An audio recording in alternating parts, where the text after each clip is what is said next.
日米を中核とする多国間協力です。Third, multilateral cooperation with Japan and the U.S. at its center. 豪州、韓国、フィリピンをはじめとするパートナー国との情報共有や運用面を含む協力をさらに進展させてまいります。We will advance the cooperation, including information sharing and operational collaboration with such partners as Australia, the Republic of Korea, and the Philippines. 抑止力を維持し、地元への影響を軽減するため、普天間飛行場代替施設の建設と普天間飛行場の全面返還を含む在日米軍再編の着実な進展に向けて、引き続き日米間で緊密に協力していくことでも一致しました。In order to maintain deterrence capabilities and mitigate the impact on local communities, we also concurred to continue closely working together between Japan and the U.S. for the steady implementation of the realignment of the U.S. forces in Japan, such as the construction of the Futenma replacement facility and a total return of Marine Corps Air Station Futenma. 国際秩序が重大な挑戦に直面をして、最も厳しい安保環境に直面する中、軍人出身で軍人を最も大切にするヘグセス長官とあらゆる機会にあらゆる手段で意思疎通しつつ、私も一人一人の自衛隊員を大切にし、ことに臨んでは危険を顧みず身をもって責務の完遂に努めるという決意で、共にヘグセス長官と道を切り開いていきたいと思います。私からは以上です。Amid the international order is facing the serious challenges and a most severe security environment, I will communicate with Secretary Hexes by any means at any possible opportunity. Mr. Secretary, who is a former infantry officer himself and puts service members first. Likewise, I take care of each and every self-defense force personnel and will work with Secretary Hexes to pave the way forward under the determination which goes in case of emergency, I would strive to complete duties which might put myself in danger as entrusted by the nation. Thank you. That's all for me. 続きまして、ヘグセス長官の方からよろしくお願いいたします。And Secretary Hexes, the floor is yours. Well, Minister Koizumi Shin, congratulations on your new role as Defense Minister, a critical role. It's been a pleasure spending today with you, yesterday with you. It's great to be back in Tokyo for the second time this year, demonstrating how important the United States-Japan alliance is. ではまず、大臣ご着任おめでとうございます。この新しい役割、非常に重要な立場であります。そして今日、昨日、時間を一緒に過ごすことができ、とても嬉しく思っております。日米同盟がいかに重要であるかという象徴でもあると考えています。で、今年は東京を2度訪問することができ、私もとても嬉しく思っています。As the minister and I discussed today, the security situation around Japan and in the region remains, as he said, and we agree, severe. The threats we face are real and they are urgent. China's unprecedented military buildup and its aggressive military actions speak for themselves. That's why President Trump's peace through strength agenda is so important. 今日は大臣ともいろいろと話をしました。特に日本を取り巻く安保環境が非常に厳しいということで、同調しております。我々が直面する脅威は喫緊の脅威、中国軍の著しい近代化や強硬な軍事活動を見ればお分かりの通りだと思います。だからこそトランプ大統領の力による平和が重要なのです。To strengthen the alliance, we need to continue building strong, lethal, combat credible forces that are ready to deter war and, if necessary, fight to win. There's no way to replace hard power. And to that end, I was glad to see, alongside President Trump, Prime Minister Takaichi, the commitment to increase Japan's defense spending, which is wonderful. It's an important step forward, and one that we hope would be implemented and believe will be as soon as possible. 日米同盟をさらに強化するには、より力強い殺傷力、信頼を受ける部隊を維持、強化し、戦争を抑止し、命あれば戦い、勝利する準備が必須であります。これを可能にするには、ハードパワー、これが必要です。この点について、先日、高市総理が日本の防衛費増を意欲的に示されたことを嬉しく思っております。これは大きな一歩、速やかに実行されることを期待しています。As a result, through our shared strength, we'll deter threats. Through strength, we will achieve peace. And to increase our strength, we're going to invest now and invest quickly while we still have time. We're going to act with urgency, and we must act with speed. この平和を実際に確保するには、私たちの力を上げ、投資をするということもとても重要であります。時間があるうち、つまり今、迅速に私たちの努力を進めていく必要があります。The minister and I talked about the importance of strengthening readiness through force posture, exercises, and training. And during this trip, I had the honor of joining President Trump for a visit to the minister's hometown and the USS George Washington. It was deeply inspiring as we stood shoulder to shoulder to watch US and Japanese troops stand shoulder to shoulder as our president and prime minister stood shoulder to shoulder, a reminder of the depth and strength of the alliance. 本日、小泉大臣と渡航体制強化、これを部隊体制、演習、訓練を開始、達成することの重要性について認識を共有しました。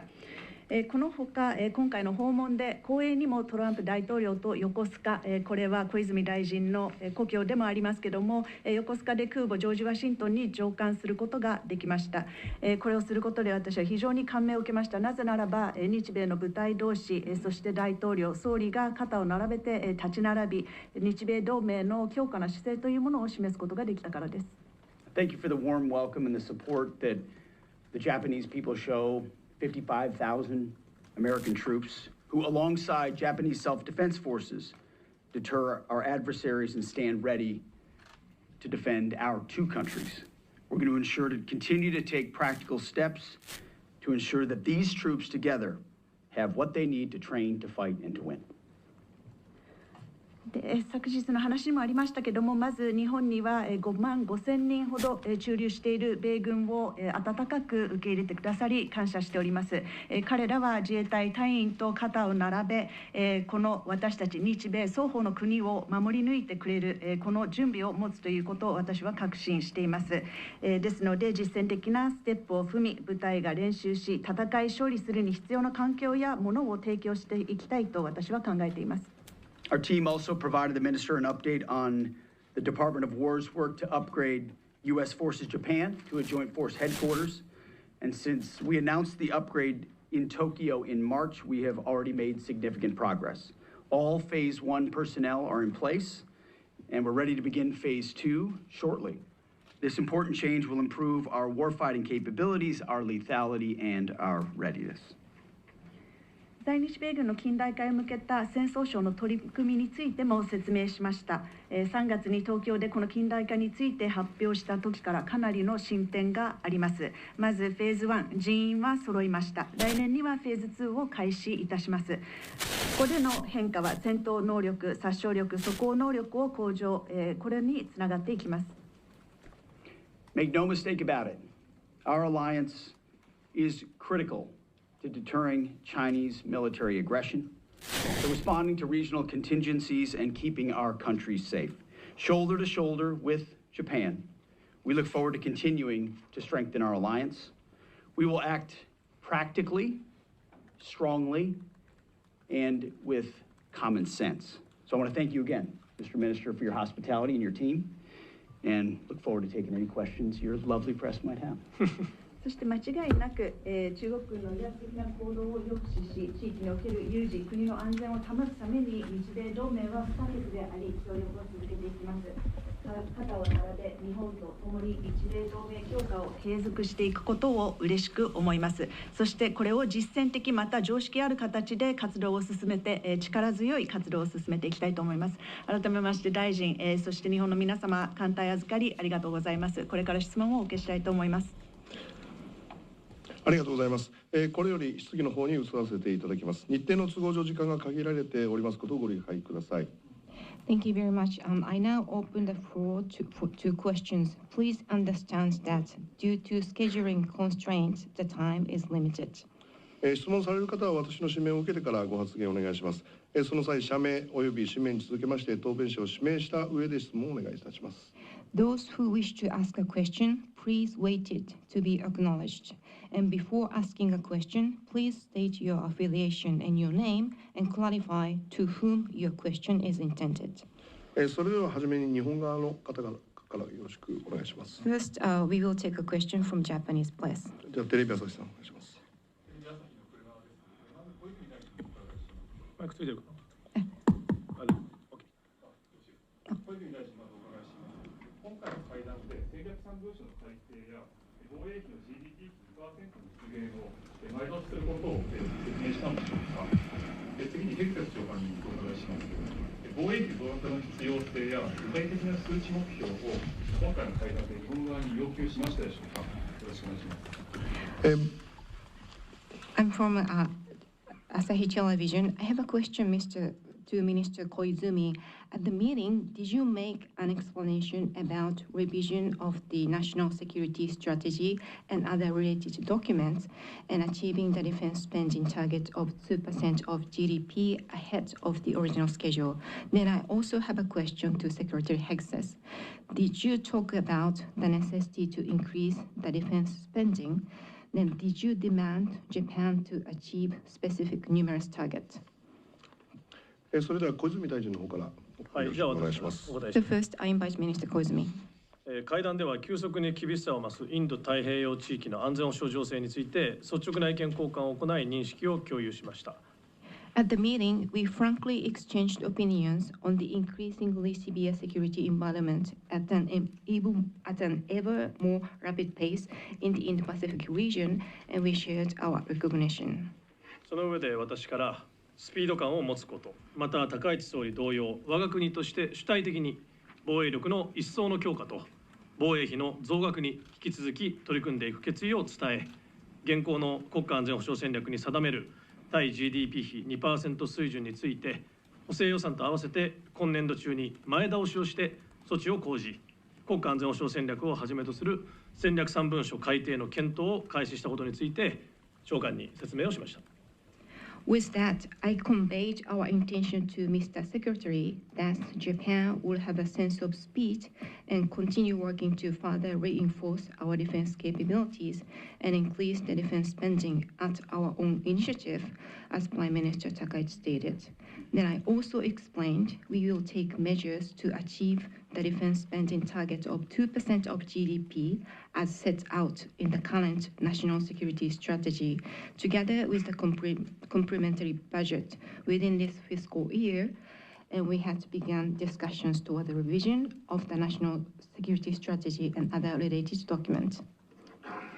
引き続き我が国としては戦後最も厳しく複雑な安全保障環境の中で我が国の独立と平和、国民の命と平和な暮らしを守るための取り組みを我が国自身の主体的判断に基づいて行ってまいります。以上です。Japan will continue carrying out the initiatives to protect the independence and peace of Japan, as well as the lives and peaceful livelihoods of Japanese people at our own initiative in the most severe and complex security environment at the postal era. Thank you. それでは先生長官お願いします。Now I invite Secretary Hexes.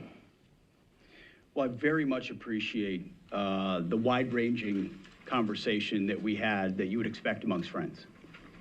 まずはじめに多くの課題について友人同士話すことができました。I haven't known the minister all that long, but our countries have known each other for decades and had forged a deep relationship together, which we built upon today. で大臣とはまだ日が浅いんですけども、日米関係というものは何十年来にも強化されて進化してきている関係です。So yes, of course, we talked about training and capabilities and spending and all the ways in which each of our countries are committing to both our individual defense and our mutual defense. ですのでもちろん、訓練、能力、また防衛費についても話すことができました。そして日米双方で、互いにコミットをしてどのように進めていくかという話をしました。But there were certainly no demands placed on Japan from the United States. There was a honest conversation about both of our unwavering commitment, the recognition that there's urgency, that there's a need for speed, there's need to invest both in our own militaries, but then in our capabilities together, to train together, to exercise together, to work together. So we have nothing but the utmost respect for the minister and the prime minister's investment in the Japanese military and the pace at which they undertake it. ということで、米側から日本に何かを要求したということは一切ありません。ただ忌憚なく何にコミットをするのか、それを緊急性を持ってスピード感、そして投資も含めて進めていく、そういった話をさせていただきました。この中に含まれるのはもちろん訓練、演習、そういったものでもありますけども、このような形でいかに私たちがことを進めていくかという話をさせていただきました。はい、それでは次に米側からの質問をお願いいたします。Next, a question from the U.S. press. Steve Yates of the Daily Signal. Minister Koizumi, there are two areas very vital to Indo-Pacific security, air defense and maritime security. Could you please share with us your vision for how Japan can play a greater role in supporting these vital missions across the region? And Secretary Hegseth, yesterday had an extraordinary meeting with host nation prime minister enthusiastically engaging our troops. Can you share how important that kind of a signal is to our warfighters and our troops, and what it says along with these important meetings of these last couple of days to the doubters who have questioned the direction and health of alliances? で私はデイリーシグナル、から来ております。まず小泉大臣に質問なんですけども、2つの重要な点についてインド太平洋においては防空、そして海上安全保障ということが、とても重要だと思っております。この点について日本はどのような形で寄与するのか、これについてお話を伺い、させてもらえればと思います。そしてヘグセス長官、昨日、大統領、そして高市総理が、私たち日米双方の部隊に話しかけをしました。特に高市総理が部隊に対して話をしたということ、これは米側の戦士にとってどういった感情をもたらしたのか、またこの日米同盟に対して疑問を持っている人たちに対してどのようなメッセージになりましたでしょうか。それでは小泉大臣の方から。Minister Koizumi, please. はい、ありがとうございます。海空の領域は領域横断作戦の基本であり、この領域の能力の強化は重要です。Thank you for your questions. Maritime and air domains are the foundation of cross-domain operations, and it is important to increase the capabilities in these domains. 防衛省として F-35 戦闘機やそれに搭載するアムラーム、護衛艦、潜水艦などの取得に取り組んでいるところです。As the Ministry of Defense, we have been working to acquire F-35 fighters and AMRAAM, which to be mounted on it, destroyers and submarines. アメリカ政府はアムラームの納入加速を発表しましたが、これは日米首脳会談と本日の防衛大臣会合の一つの大きな成果であります。これにより我が国の抑止力が高まることになります。The U.S. government announced the acceleration of the delivery of AMRAAM, and I believe this is one of the biggest outcomes of the Japan-U.S. summit meeting, and also today's Japan Defense Ministry meeting, and this will increase deterrence capabilities of Japan. また我が国周辺においてミサイル戦力が著しく増強されている状況を踏まえ、ミサイル防衛能力を不断に強化していくことも重要だと考えています。In light of the situation where missile capabilities have been significantly enhanced in the area surrounding Japan, I believe it is important to relentlessly enforce missile defense capabilities. これまでも現行の国家防衛戦略に基づき、ミサイル迎撃能力のさらなる向上に着実に取り組んできたほか、統合防空ミサイル防衛能力の下、ミサイル防衛と反撃能力を組み合わせて、ミサイル攻撃そのものを抑止する体制の構築に努めてきたところです。Up until now, based on the current national security strategy, we have been steadily working to increase missile interception capabilities, then also under the integrated air defense missile capabilities, we have been working to build the posture by combining missile defense and counter-strike capabilities to deter missile attacks itself. その上で申し上げれば、中国は国防費を継続的に高い水準で増加させ、十分な透明性を欠いたまま、軍事力を広範かつ急速に増強させています。And China has been increasing its defense budget, constantly increasing defense budget at high level without enough transparency. Then also China has been extensively and rapidly increasing its military capabilities. 防衛省として我が国周辺の軍事動向に対し強い関心を持って注視しながら冷静かつ毅然と対応していく考えです。Japan will continue carefully monitoring the military activities in the areas surrounding Japan and will respond to that in a calm yet resolved manner. 安全保障環境の変化がさまざまな分野で加速度的に生じる中で、防衛力変革のための取り組みを進めることについて、遅すぎることはあっても早すぎることはありません。The security environment has been changing in various areas at an accelerated speed. Carrying out initiatives for the transformation of defense capabilities can never be too quick, although it can be too late. 先般、高市総理から示された3文書改定の方針も踏まえ、我が国の独立と平和、国民の命と平和な暮らしを守り抜いていくために何が必要か、あらゆる選択肢を排除せずに検討していく考えです。Based on the policy laid out by Prime Minister Takaichi regarding the revision of the national security strategy and other related documents, we will consider what is necessary to protect the independence and peace, and then also the lives and peaceful livelihood of Japanese people without ruling out any option. Thank you. それでは長官の方お願いします。Secretary Hexes, please. He got the tough question. He's the natural. 質問は全部小泉総理ですね。I think it comes down to leadership. I think what President Trump is able to demonstrate time and time again is what it looks like to open the aperture and open the art of the possible within a deal and a relationship between countries and relationships that have been static for too long or stale.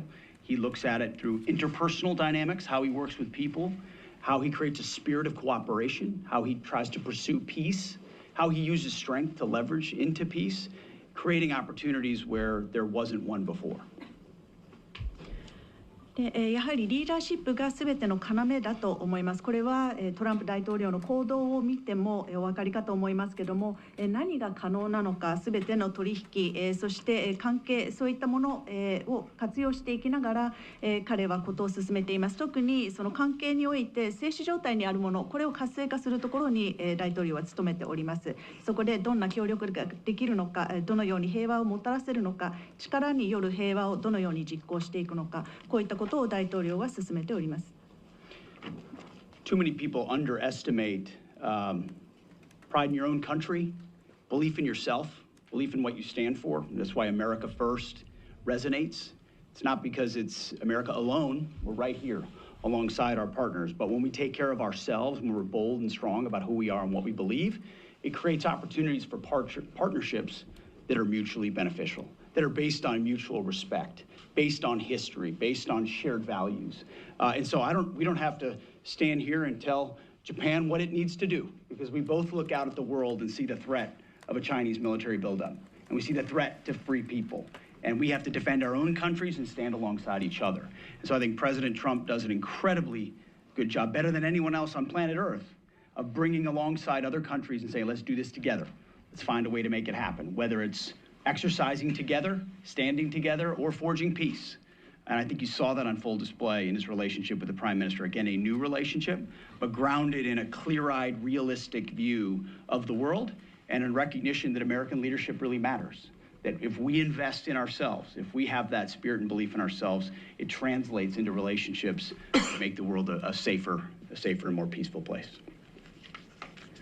ですね、まず、国というものは、そのいろんな形で自分たちのことを考えます。で、そこであまり深く考えないということにもなってしまいますけども、だからこそ大統領はアメリカファーストというものを掲げています。ですけども、アメリカファーストというものはアメリカ単独でするということではなく、自国が自国の防衛をしながらもどのような機会を、共に見出していきながらどのように相互に恩恵を受け入れるような形が保てるのか、尊敬を持ちながら歴史を認識し、また共通の価値観を共有していきながら互いに何ができるかということを進めていくのが常だと思います。ですので日本に対して私たちは何かを要求するということではなく、自国同士お互いする必要があるというものは行い、そして自国で行っていること、それをじゃあ強力にどのように転化していけるのかということを考えていくのが重要だと思っております。そういう意味ではトランプ大統領は多くの国々を牽引していきながら、じゃあどのように訓練をしていくのか、どのように共に平和を求めていくのか、そういった形で彼は政策を進めています。で、高市総理ですけども、新たな関係というものが今築かれようとしています。これは私たちは目を見開いてどのような形でこの世を見る必要があるのかということを責任を持ちながら進めていくというふうに感じています。ですのでこれは投資も必要です。投資をすることによって日米双方で世界の利益になるような協力ができると思っています。ありがとうございました。それではお時間となりましたので、以上をもちまして共同記者会見を終了いたします。Thank you very much. With that, I will conclude the joint press conference. 両大臣、もし、随行員の方々はご退出をお願いいたします。 위한 대화의 물꼬를 터주신 트럼프 대통령의 업적을 드리면서 앞으로 한반도에 가져다 주신 평화와 번영에 미리 감사하는 마음으로 이 훈장을 드립니다. To honor your achievements in paving the way toward peace on the Korean Peninsula 6 years ago, and in anticipation of the peace and prosperity you will bring to the Korean Peninsula, we present you this medal with our deepest appreciation.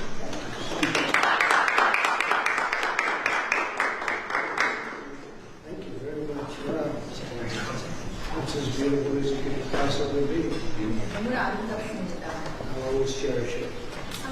Very special. 대한민국 국민들이 우리 대통령님께 특별한 감사의 마음을 담아서 드리는 것입니다. The people of Korea are awarding you with this medal with their deep appreciation. Thank you very much. It's a great honor. And we're going to keep it very good with Korea. It's very, very special. We have a very great relationship, and it will continue and only get stronger. Thank you very much. 대단히 감사합니다. 소중히 간직하겠습니다. 한국과 미국은 아주 강력한 동맹관계이고 앞으로도 이것을 통해서 더욱더 아주 굳건한 동맹관계가 지속될 것으로 생각합니다. That is really beautiful. I'd like to wear it right now. 걸고 싶은데요. Thank you so much. We'll cherish it. Thank you very much, everybody. Appreciate it. 소중히 간직하겠습니다. 대단히 감사합니다. 다음 이재명 대통령께서 트럼프 대통령에게 준비하신 선물입니다. Next is a gift from President Lee Jae-myung to President Trump. 한반도를 최초로 통일한 고대왕국 신라의 대표적인 인물 천마총 금관입니다. This is the Cheonmacheong gold crown, which is a key artifact that represents the Silla dynasty, the first Korean kingdom to unite the Korean Peninsula. 천마총 금관은 현존하는 신라의 금관 6점 중에 가장 화려하고 큰 금관입니다. This gold crown is the largest and most extravagant of the 6 existing gold crowns from the Silla period. 천마총 금관은 하늘의 권위, 지상의 통치를 연결하는 신성한 그리고 지도자의 강력한 리더십과 권위를 승진합니다. The Cheonmacheong gold crown symbolizes the divine connection between the authority of the heavens and sovereignty on earth, as well as the strong leadership and authority of a leader. 경주를 국빈으로 차리신 우리 트럼프 대통령님께 한반도의 처음으로 평화를 가져온 신라의 정신과 함께 한미 동맹의 붉은 길을 상징하는 이 금관을 선물로 준비하였습니다. We present this gold crown to you on this joyous occasion of your state visit to Gyeongju because it symbolizes the spirit of Silla, which brought peace to the Korean Peninsula for the first time, and the opening of the golden age of the Korea-US alliance. Very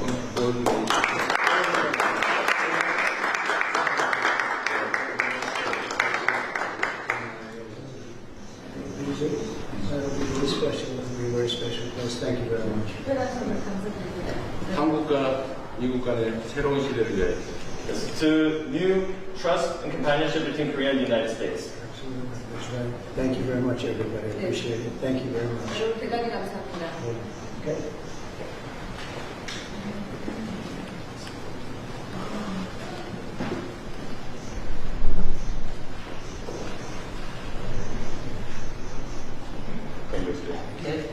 대단님께 이동하겠습니다.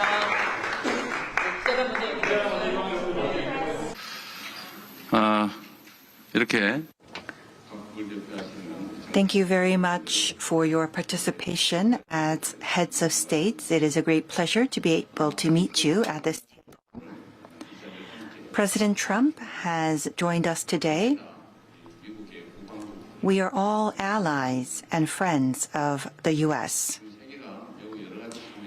The whole world is faced with multiple challenges.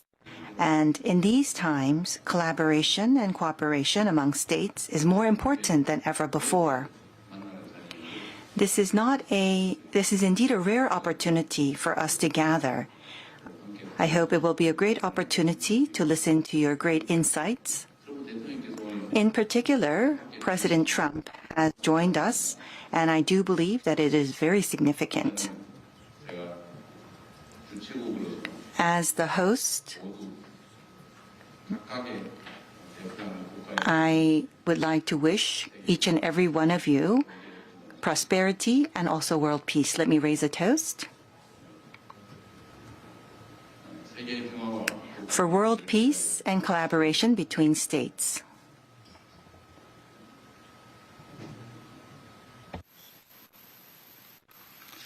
그리고 저는 아주 짧은 I would now like to turn the floor to President Trump for his remarks.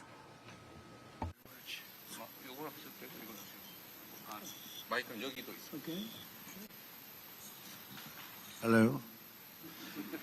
So I'd like to thank everybody. I know you all either reasonably well or very well.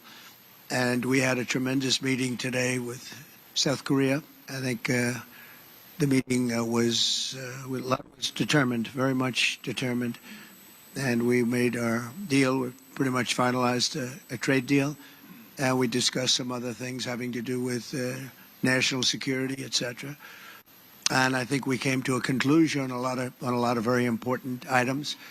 We had a terrific meeting in Japan also, and we concluded a trade deal, a very big one, a very big trade deal. And I always say good for both countries. I think it really is great for both countries. But I just wanted to thank you. You rolled out a red carpet that was a very good red carpet, a beautiful red carpet, and giving me the honor of that magnificent piece of art, because it really was a piece of art that you presented to me today. And to be the first president of the United States that got that was really something very special. So I appreciate it very much, and I won't forget the trip.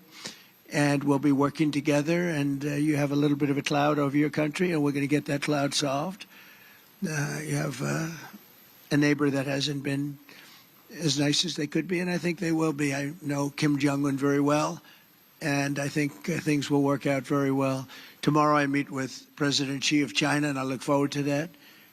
And we've been talking a lot over the last month, and I think we're going to have something that's going to be very, very satisfactory to China and to us. I think we're going to have I think it's going to be a very good meeting. I look forward to it. Tomorrow morning we meet.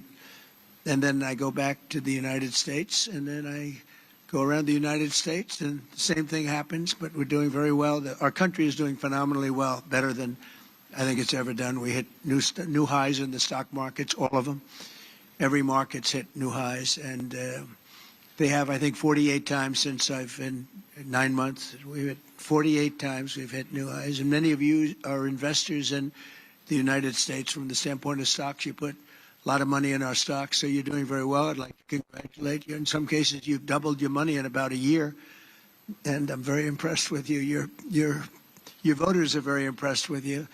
But we've done amazingly well. I don't think there's ever been anything like it, and we're over 17 trillion, probably up to $18 trillion of investment. In the last 4 years of the last administration, there were less than $1 trillion. And we're over 17 trillion. We're close to 18. I think we're going to be 21 or 22 trillion by the time I finish my first year. And in history, there's never been anything like that for any country, not even close. And part of that is the national security, given to us by the tariffs, properly used tariffs, very properly used. And other countries, as you know, have used them against us, but we never chose to use them very much. And we should have, and it's made a big difference. Our country is thriving. I think we have the hottest country anywhere in the world. And a year ago, we were a very troubled nation, but we're not anymore. So I just think it's an honor to be with you. You've all done a fantastic job. You're fantastic leaders. We had a great meeting a week ago. You came all the way, and now you came here, but this isn't quite as far. This time I traveled far. But you've done a fantastic job. We're working together on rare earths, but we're working on a lot of things together, and it's all working out very well. But I just want to thank you for your hospitality, Mr. President. It's been great, and it's an honor, and we'll be back, and we'll see you again. And thank you very much. Thank you very much. Man, that was amazing. Fantastic. I love it. I'm glad you guys got to enjoy it. Now, I want to say thank you, Brian. Thank you, Ron. I know you guys wanted me to stay a little bit. Diagnosed with Crohn's disease and... Sorry about that. Sorry about the Crohn's disease. Let me see. I got something. I'm looking for something, guys. Sorry about that. Let's see. Come on. Come on.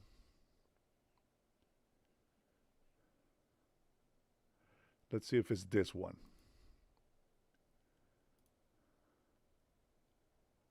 All right. I think it's this one here.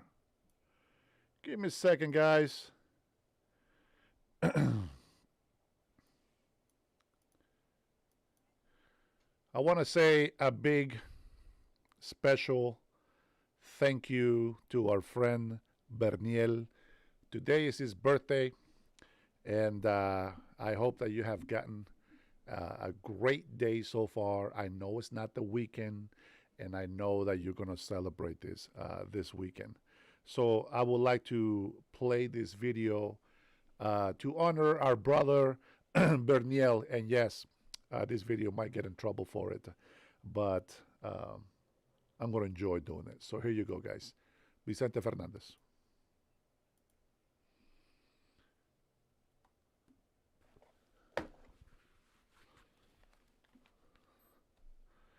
I think that's a very special song. It normally really is sing for a couple, but since we have to honor Berniel today, I hope you enjoyed it, brother. I hope you had a good day today, man. I really mean it. I hope you have many more birthdays to come, my friend. God bless you. God bless you and your family. I hope that you're having a good time completely. We here, all the Patriots and the Dennis Herrera Show, we definitely love you, and we want to wish you many, many more birthdays to come. And I think everybody in here knows it and agrees with me. So have a good one, brother. Thank you for coming by this morning. Thank you for seeing you this afternoon. Now, thanks for being here with us right now. Berniel has such a good giving heart that we appreciate seeing him here. So we have listened to, hey Tyler, how are you? Welcome. I see you. Let's see. Gulf of America. Let's go. And who's got Gulf of America? What is this? What is this Gulf of America? Huh? Trump was right about everything. Oh, man. Go Mariners. Let's go. Let's go. Let's see. Gulf of Michoacan, says Sharky. Yeah, why not? Let's go ahead and call it everything we want. Let's see. Man, poor Berniel, I think he's probably drying his eyes with some napkins from the shop. Oh, man, that's awesome, right? Can't wait to get the CD, Dennis. Greatest hits. Cool cat. I appreciate it. I bet you guys didn't even realize I switched my hat, huh? Oh, man. All right, so getting back down to business, we have watched the, oh my gosh, guys. I was going to let you guys watch this, and it's just unbearable. It really is unbearable. I was going to show you Alabama's government shutdown today. It's such a disgrace. It's such a disgrace. You know, the reason, hey, Jai, how are you? You know, the reason why I put those 3 clips together to share with you and watch with you is because, oh boy, I listened to Alabama, or AKA Hakeem Jeffries, talking about how the Republicans have been on vacation for 5 weeks now, and that President Trump rather go have his little fun with other country leaders instead of opening the government. You see why I didn't want to play that? There's no way. RKO Oscar, Seattle mayor, says they are probably hungry. That guy, that jackass, bro. Man, we are doomed here in Washington. I was wearing my Trump was right about everything hat today. Outside, some people gave me the thumbs up. Some just gave me that weird look. But you know what? If we believe on freedom of speech, right, we have to use our freedom of speech. It doesn't go one way. It goes both ways, everybody. And you guys already know how I feel about, you know, the Constitution being just for American citizens. I find it very interesting that, well, only Americans can vote for this country. Only Americans can make decisions practically in this country. And I hope that, hey, Heather, I hope that people are realizing that. You know, it's not going to be easy because there is a lot of gullible people out there. The biggest excuse that people use to accept bad things happening in our country, it's, oh, I have a cousin that has that. Oh, my cousin is illegal as well. I got to support him because we're family. And if I support my cousin, well, I got to make sure that I support everybody else because otherwise I will be a bad person. You know, they have been playing this guilt on people. And that's exactly how they are running this country. They are running this country on guilt. You don't believe me? Look at the rise on racism from Obama time. This is not too long ago, guys. And I mean, racism was pretty much dead, according to what I can see. And then as soon as Obama got in office, racism just popped all over the place again. And I think it got even worse than what it was in the 60s and 50s. It is crazy how you get a black woman to go into the White Office and tell all white people are evil. I mean, this is crazy. It motivated a lot of violence against white kids in school. Bullies have risen up. You know, it's crazy that you look at these people that are not going to get their EBTs anymore. It is so crazy. Most of these people are black. I mean, I know white people get some EBT as well, but all these people that we see is black people. What's going on? Like, I'm serious. You guys remember the chart that I showed you earlier, right? about who's getting EBT help, who's getting the assistance. It is crazy. Let me see if I can put this out here again so I can show you that is crazy. Why is this not coming on here? Qué linda está la mañana.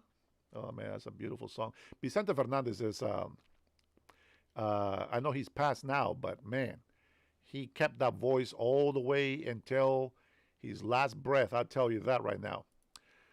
Look at this. The food stamp by ethnicity. I'm sure you guys seen this already, right? Let's see if I can get this bigger so you guys can see it better.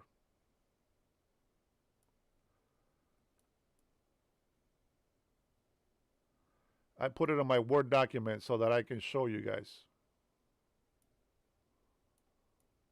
There you go. If you guys haven't seen this graph, you can actually look it up, okay? Wayne says 37% white. It's actually more like 27, 25 black, 17 Hispanic. I think that was the percentage. But this is a chart, the percentage of U.S. households receiving SNAP. Now notice how it says Afghan, Somali, Iraqi, Dominican, Caribbean, Native, Puerto Ricans, Cubans, blacks, Arabs, Cambodians, Haitians, Pacific Islanders, and Hondurans. Of course, they had to have Honduras in there. Of course. Now, if that's not big enough for you guys, let me just go ahead and put that on my face right there. You know, we got to make sure that we stay on top of this, guys. A lot of people, man, they don't care, or bless you, babe. Okay, now you're just trying to get attention. All right, let's see. What do you guys think about that chart? You think that chart is real? I have some doubts. I have some doubts. Let's make this a bit smaller. What do you think? You think that chart is real? Let's see. Oscar Guzman says, dude, you know what, man, is not the fact that you're just brown and you speak nonsense. Is that you have an accent that you haven't been able to get rid of for as many years as you've been here. Oscar, why would I want to get rid of my accent? I mean, well, one, I didn't know I have a heavy accent like that, but why would I want to get rid of my accent? Do you think the natives get rid of their accent? Are you stupid? I mean, it's a real question. Are you stupid? I'm just asking. I just think it's very weird that people get so prejudiced and sometimes even a little racist with their comments. I find that very interesting. Your name is Oscar, and you're over here making fun of my accent. Here, how about this? How about you give me a phone call, and let me hear what you have to say. You want to call me? Here, I'll give you my phone number here so you can call me.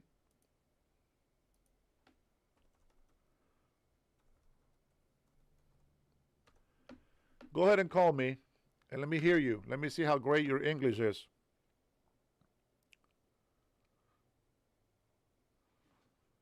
Well, go on now. Go back home, he says. Jeffrey, if you're talking to me, I am home. This guy's... wait. As Wayne says, that's how you assimilated, Dennis. Well, yes, I have assimilated this way. As a matter of fact, guys, my accent actually changes. I don't want to sound like Jeffrey. I don't want to sound like AOC or Kamala Harris or any of these idiots that keep changing their accent depending on where they go. And of course, the old Joe Biden stories of how he was raised in Cuba, and then he was raised in Puerto Rico. And while he was growing up in the south of LA, and then went to finish getting raised in the Bronx, that was a tough one. And of course, all the years of his youth in Washington, D.C. I mean, the story have changed so much. I don't know where the hell he was actually born, where he grew up. Where's he been all this time? We know the digital pen hasn't missed a day of work. I'll tell you that right now. All right, Ronald says he can't read that chart. Why is President Donald Trump is still playing? Did I just play that up? Oh, it's a delay. I got it. Okay. I'm about to say. I'm watching on my screen and I see Donald Trump is still talking. That is crazy. All right, let me see. All right, let's see. Oscar. Oh, we lost Oscar. Oscar has left the building. You give him a phone number to let his voice be heard, and Oscar has decided to not comment. Let's see. Oscar says, if you're going to act white, go all the way. Trust me, I have no accent. Could be perfect English, but my first language, well, he can't even write, so I don't trust that he has no accent. Language is Spanish. He says to Spanish. I don't know what that means. I don't think he's learned how to write yet. So I don't trust you. Biden lived in Scranton, Pennsylvania, says Joe. Scanton, says 98.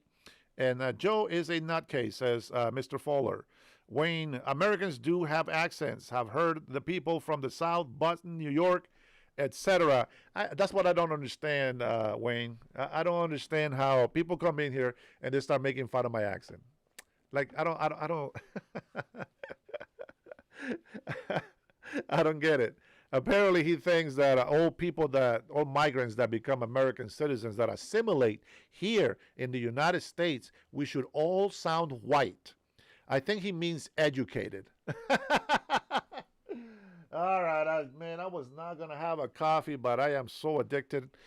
This is not a good idea. It's already 7, but I just a little bit of coffee. Let's see. Wayne says, all I'm saying, Dennis, language should have assimilated more by now. No, I don't want to change it. I really don't. I want to have my own uniqueness. Thank you very much. But I appreciate you. What was that? Wayne is what? Not Wayne. Oscar. Better. Wayne doesn't like agreeing with me. Oh, he hates it. But you know what, Wayne? It's all good, baby. It's all good and butter. I won't assimilate that one either. Yes, you did. Don't worry, buddy. I appreciate it. You know, when I get a little small, tiny half compliment from a hater, I appreciate it. It's the little things, right? We can't win every war, but we'll take one battle at a time. And there we go. So the reason why I show you the chart, guys, is because I think it's important. And first of all, let me get rid of this screen. I think it's important that we are aware of what's going on around us. If we don't do it, nobody else is going to do it for us. So when I am reading the food stamps benefit, okay, this is just a quick search that I did. It just says the percentage of U.S. households receiving SNAP benefits. It is about 45.6% Afghan. That's crazy. That is crazy. You see, I gave you guys so many times. How many times have I told you that when we come here as migrants, we come over here with permission, right? We are vetted. The United States wants people to come to this country. We want migrants to come to this country. For what? So that we can make America better. So that we can make the United States better. Not so that we can have people be a burden. We don't want to attract people that want to come and just use our welfare system.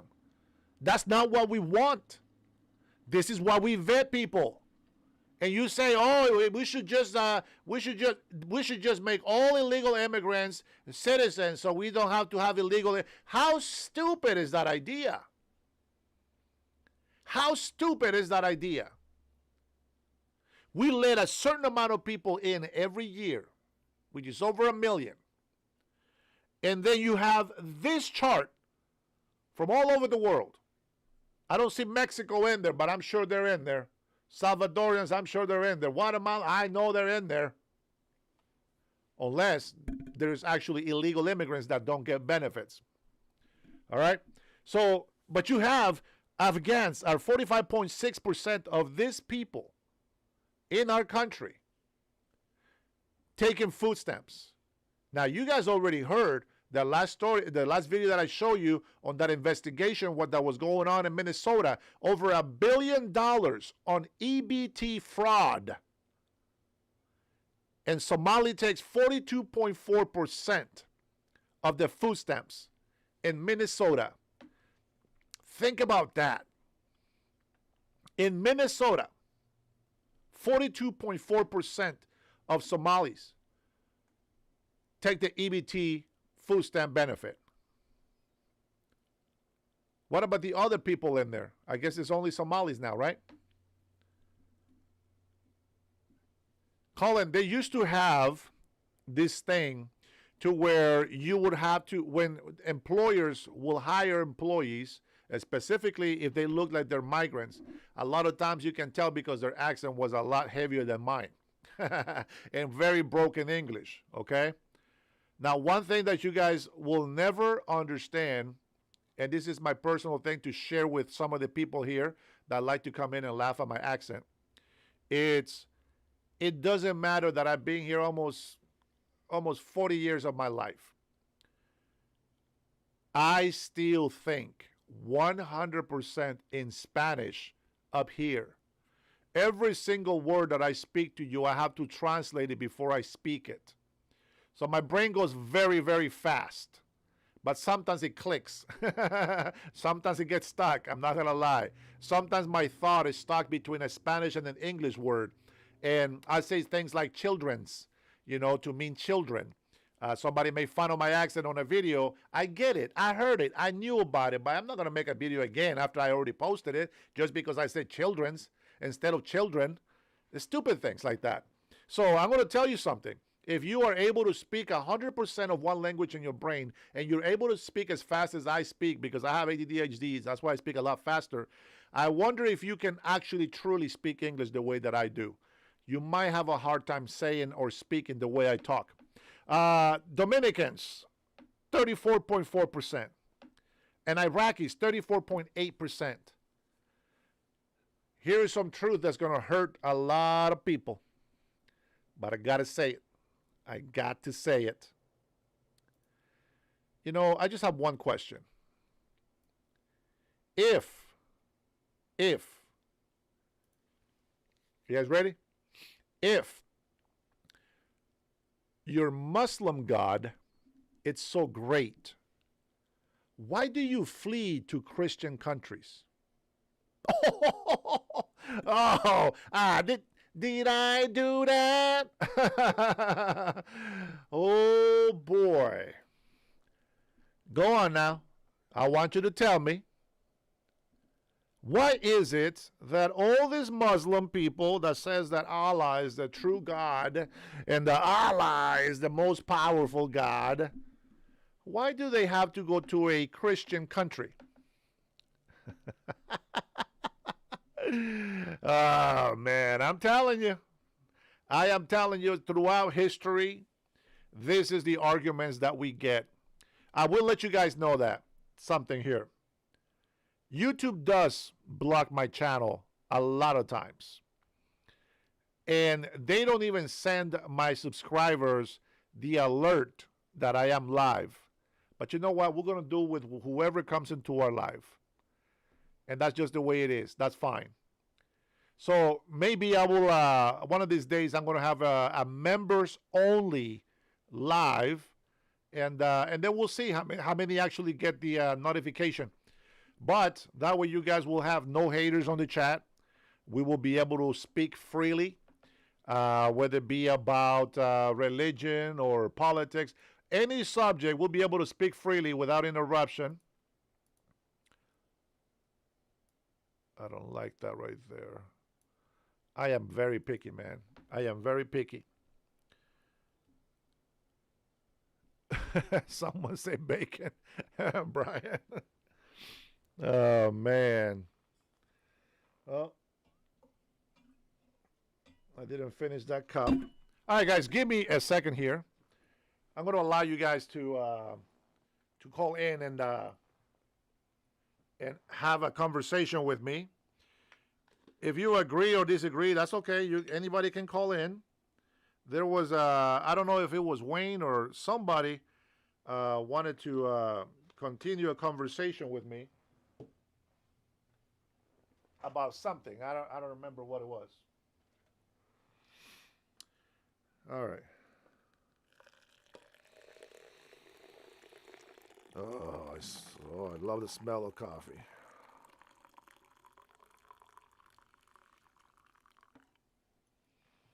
All right. Now, Liberty for All is not here, but he would have been disappointed that I'm not putting any creamer on the coffee. This is Trinity. This is how you get those teeth very yellow. So I'm going to blame you for the yellow teeth that I might just incur today.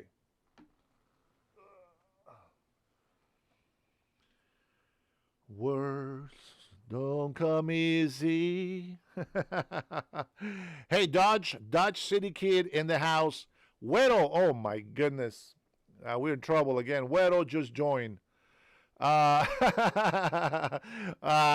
what do you want, man? Meme says, maybe you should go back to Cuba. You know what? I'll be honest. I'm very curious about Cuba. Now, I've seen documentaries, I've seen videos, I've seen bloggers that go to Cuba. Cuba looks like crap. Like, to be an island and all that stuff. But I don't know. I'm still curious. I have the Christopher Columbus spirit. Some people won't like that. Some people don't like that. But, I would like to travel. I like to have adventures. Güero says tonight he's defending me. We'll see how good he does. We'll see how good he does. We'll give him a shot. Hey, Güero, I appreciate you being here, man. YouTube could not keep you away from being in this channel tonight, so we appreciate you in here. It is, let's see, cost of living is low. No, cost of living is not low. It's actually pretty high, especially when it comes to housing cost of living. Sorry, Trinity. No, not going to do it. We already blame illegal immigrants for that. And then the second people that we blame is the local government that we have. All right, I want you to go ahead and ask me a question about that right there. What question do you have about housing? Or what comment do you want to share about housing? My phone number is 425-583-1155. Don't worry, I don't care about calling anybody on that phone. It's that burner phone for you guys. I'm paying for that so that you guys can call in. This phone is not used for anything else. 425-583-1155. Give me a call and ask me a question about housing and the cost of living. Here, let me see. How can I ask this? Salud,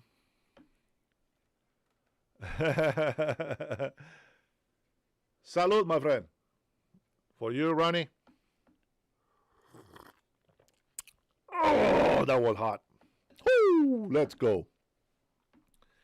Let's say it. I lived in my same house since 2002. I don't know about housing. Has any property taxes? Have you seen a difference on property taxes? Are you renting or do you own?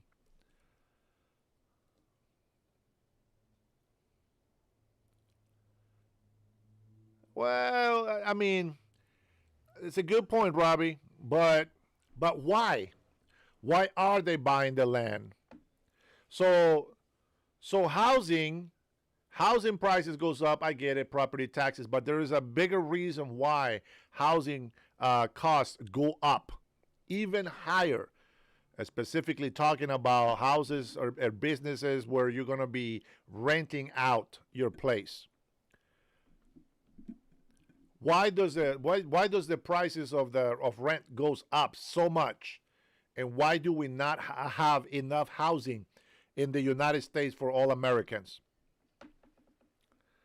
Damn, Dutch City says they went up $1,200 for me. Monkey Juice is here. Oh no.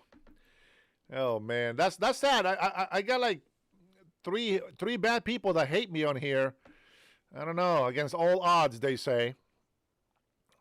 You know what? I think having Trinity on my chat is bringing down these haters. He just comes in here. She shows how smart she is, and all these guys, they just automatically fall in love with her. That's the power of Trinity right there. Yeah. Property taxes go up every year. Yeah. So here in Washington, we have a bill that has been passed many years ago that used to say every year property taxes will be raised at 1%. Well, now the newest is that it will be raised up to 7% in property taxes, which is costing a lot of people that live on fixed income who have been paid and bought and paid for their houses for 30 years plus. Now they are in the brink of becoming homeless. I don't think that's right, and I think it's horrifically wrong. But I want to hear a question or an actual comment, just kind of like Robbie did. Why aren't houses being built? That's a very good question.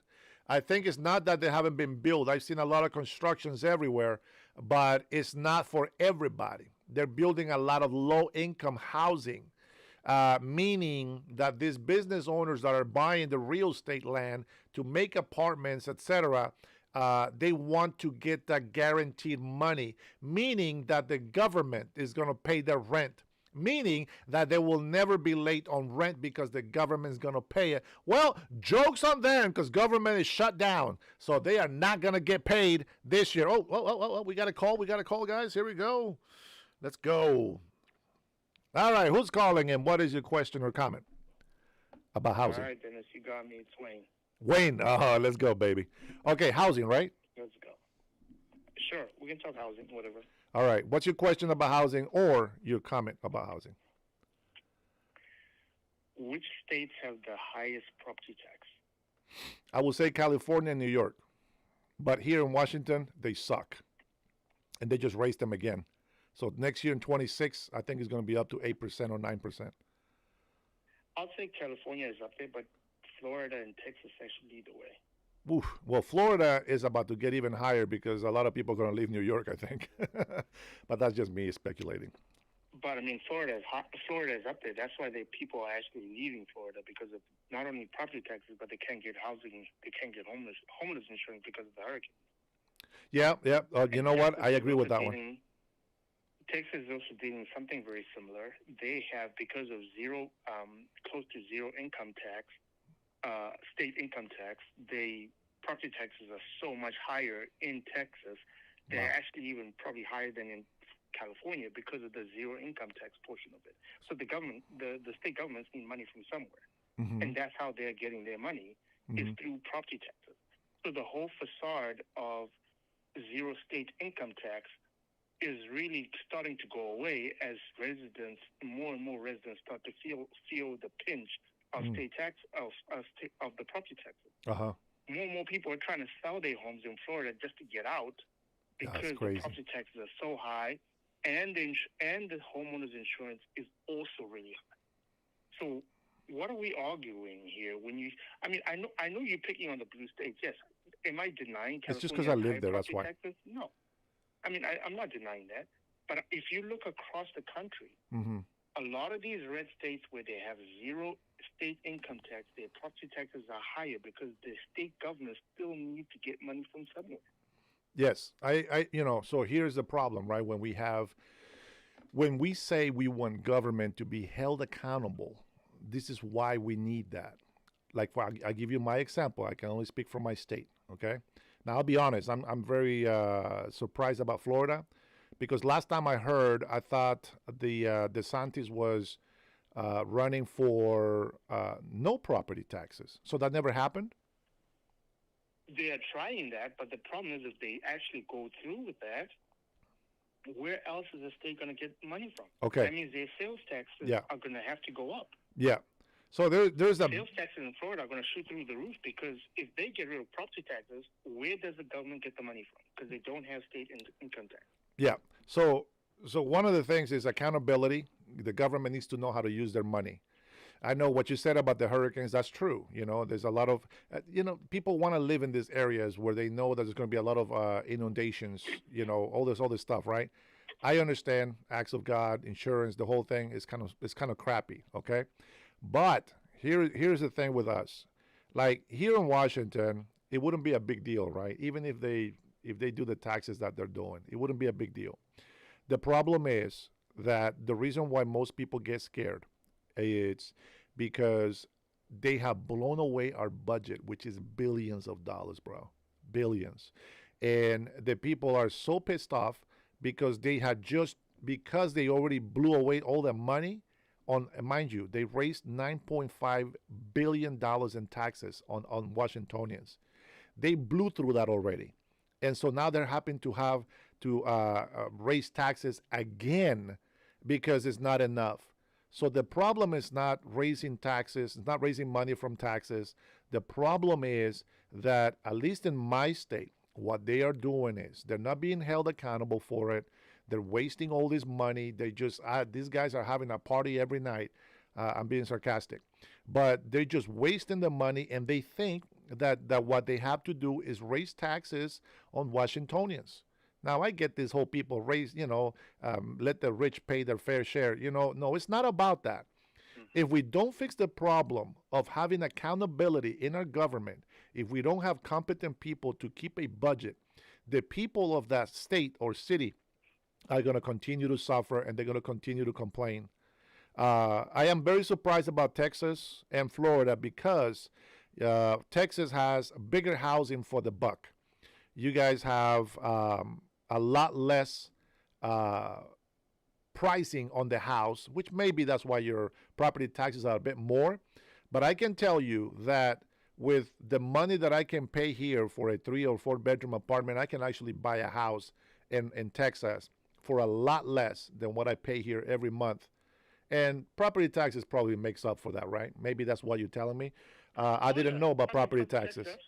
Yeah, maybe that's what it is. I mean, look it up. I mean, you can look it up. I believe you. Texas. I will look it up for across the states because you said that. But everything is bigger in Texas, bro. I mean, I'm just saying. And then, of course, Florida. One of my brothers lives in Florida, okay? And I went down there. In Florida, I mean, I didn't find anything attractive for me simply because I don't belong there. I don't have a job there. You know what I mean? It's like there's no foundation for me to be there. But since my brother has a house over there, I got family down in Miami, a very expensive area, but they make a lot of money with what they do. So they can afford to live, not the way they want. They live in a very small apartment, but they get to live there, and they like it. The weather's almost the same as Honduras. Hurricanes come, they're just like, we don't care, whatever. It doesn't faze them. They're kind of used to it.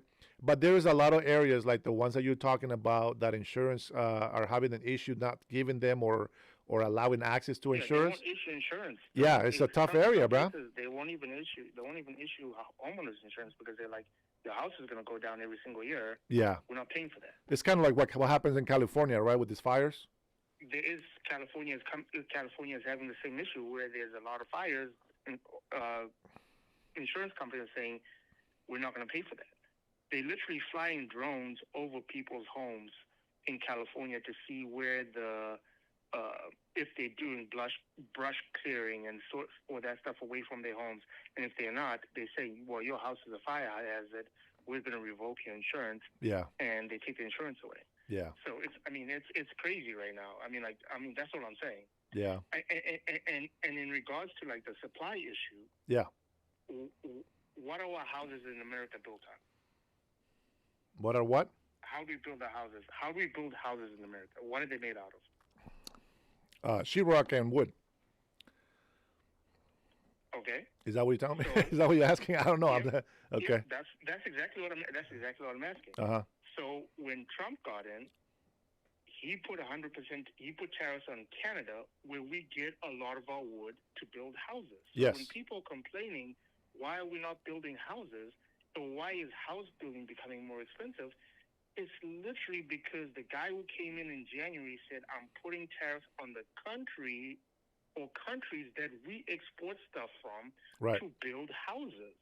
Mm-hmm. That we import stuff from to build houses. So then, I mean, so why is that a surprise to people? I mean, like, I'm not sure why you guys or your audience is surprised that housing is expensive.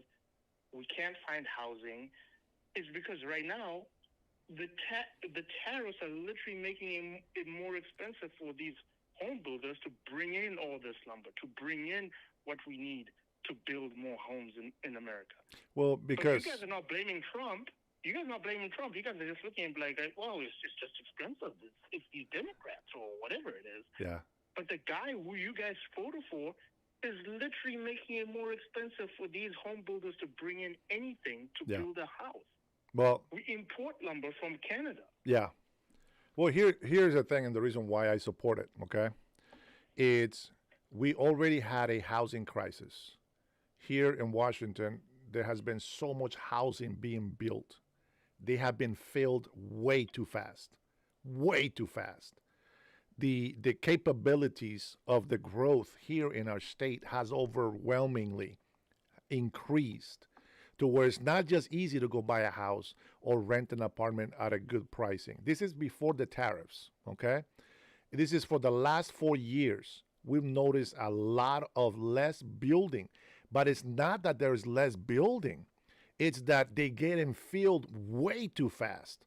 And they have happened to, I remember I used to work, I worked for years in the leasing with real estate and all this stuff, okay? We used to have to pre-lease apartments.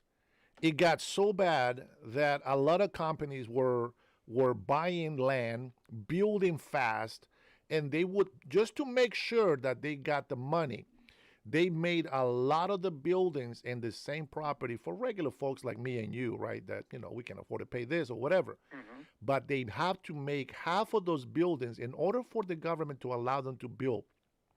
They have to make them, half of them have to be low income, which I have a lot of migrants moved in.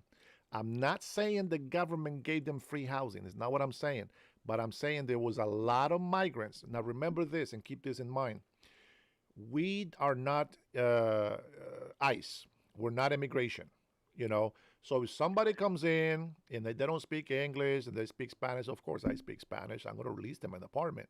The only thing I tell them is like, let me just be clear. This is your ID, right? Your actual ID? Yes. Okay.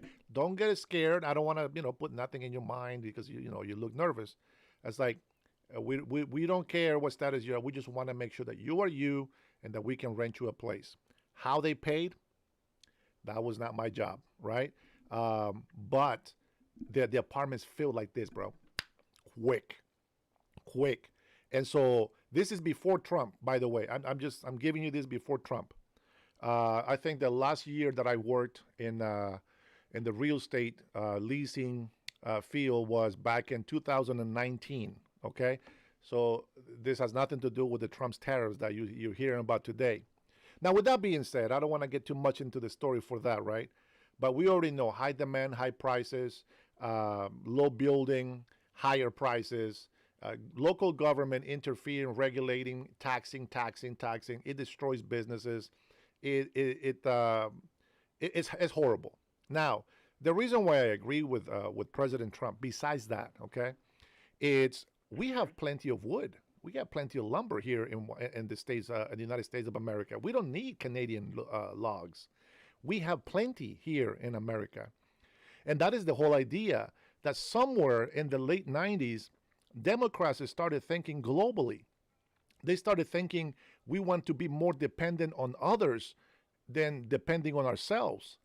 And what's crazy is that the same model they have given to us, the people, depend on welfare, depend on the government. Can I ask? Yeah, can go I ask ahead. a quick question. I mean, you're saying Democrats wanted this global thing, or global, whatever the case is, right? Yeah. But that was the way of the future. Yes, that's what they trade told is, us. right? No. I'm just asking. I'm like, Yeah, do you yeah. agree with what trade is? Yes. Do you agree with what trade is? Yes. But Do you think America can make? 1 second. Do you think America can make everything here? I think so. Yes. You don't think and so? It will be affordable. Yeah, you don't think I so? don't think so. So what No, we happens don't when have all here? the I'm resources. China. Okay, I'm China. You depend on me. Yes. Like for instance, I'll give you a quick example. We don't have lithium batteries here. We don't have enough lithium here to make lithium batteries. Right, and that's what Trump is working on.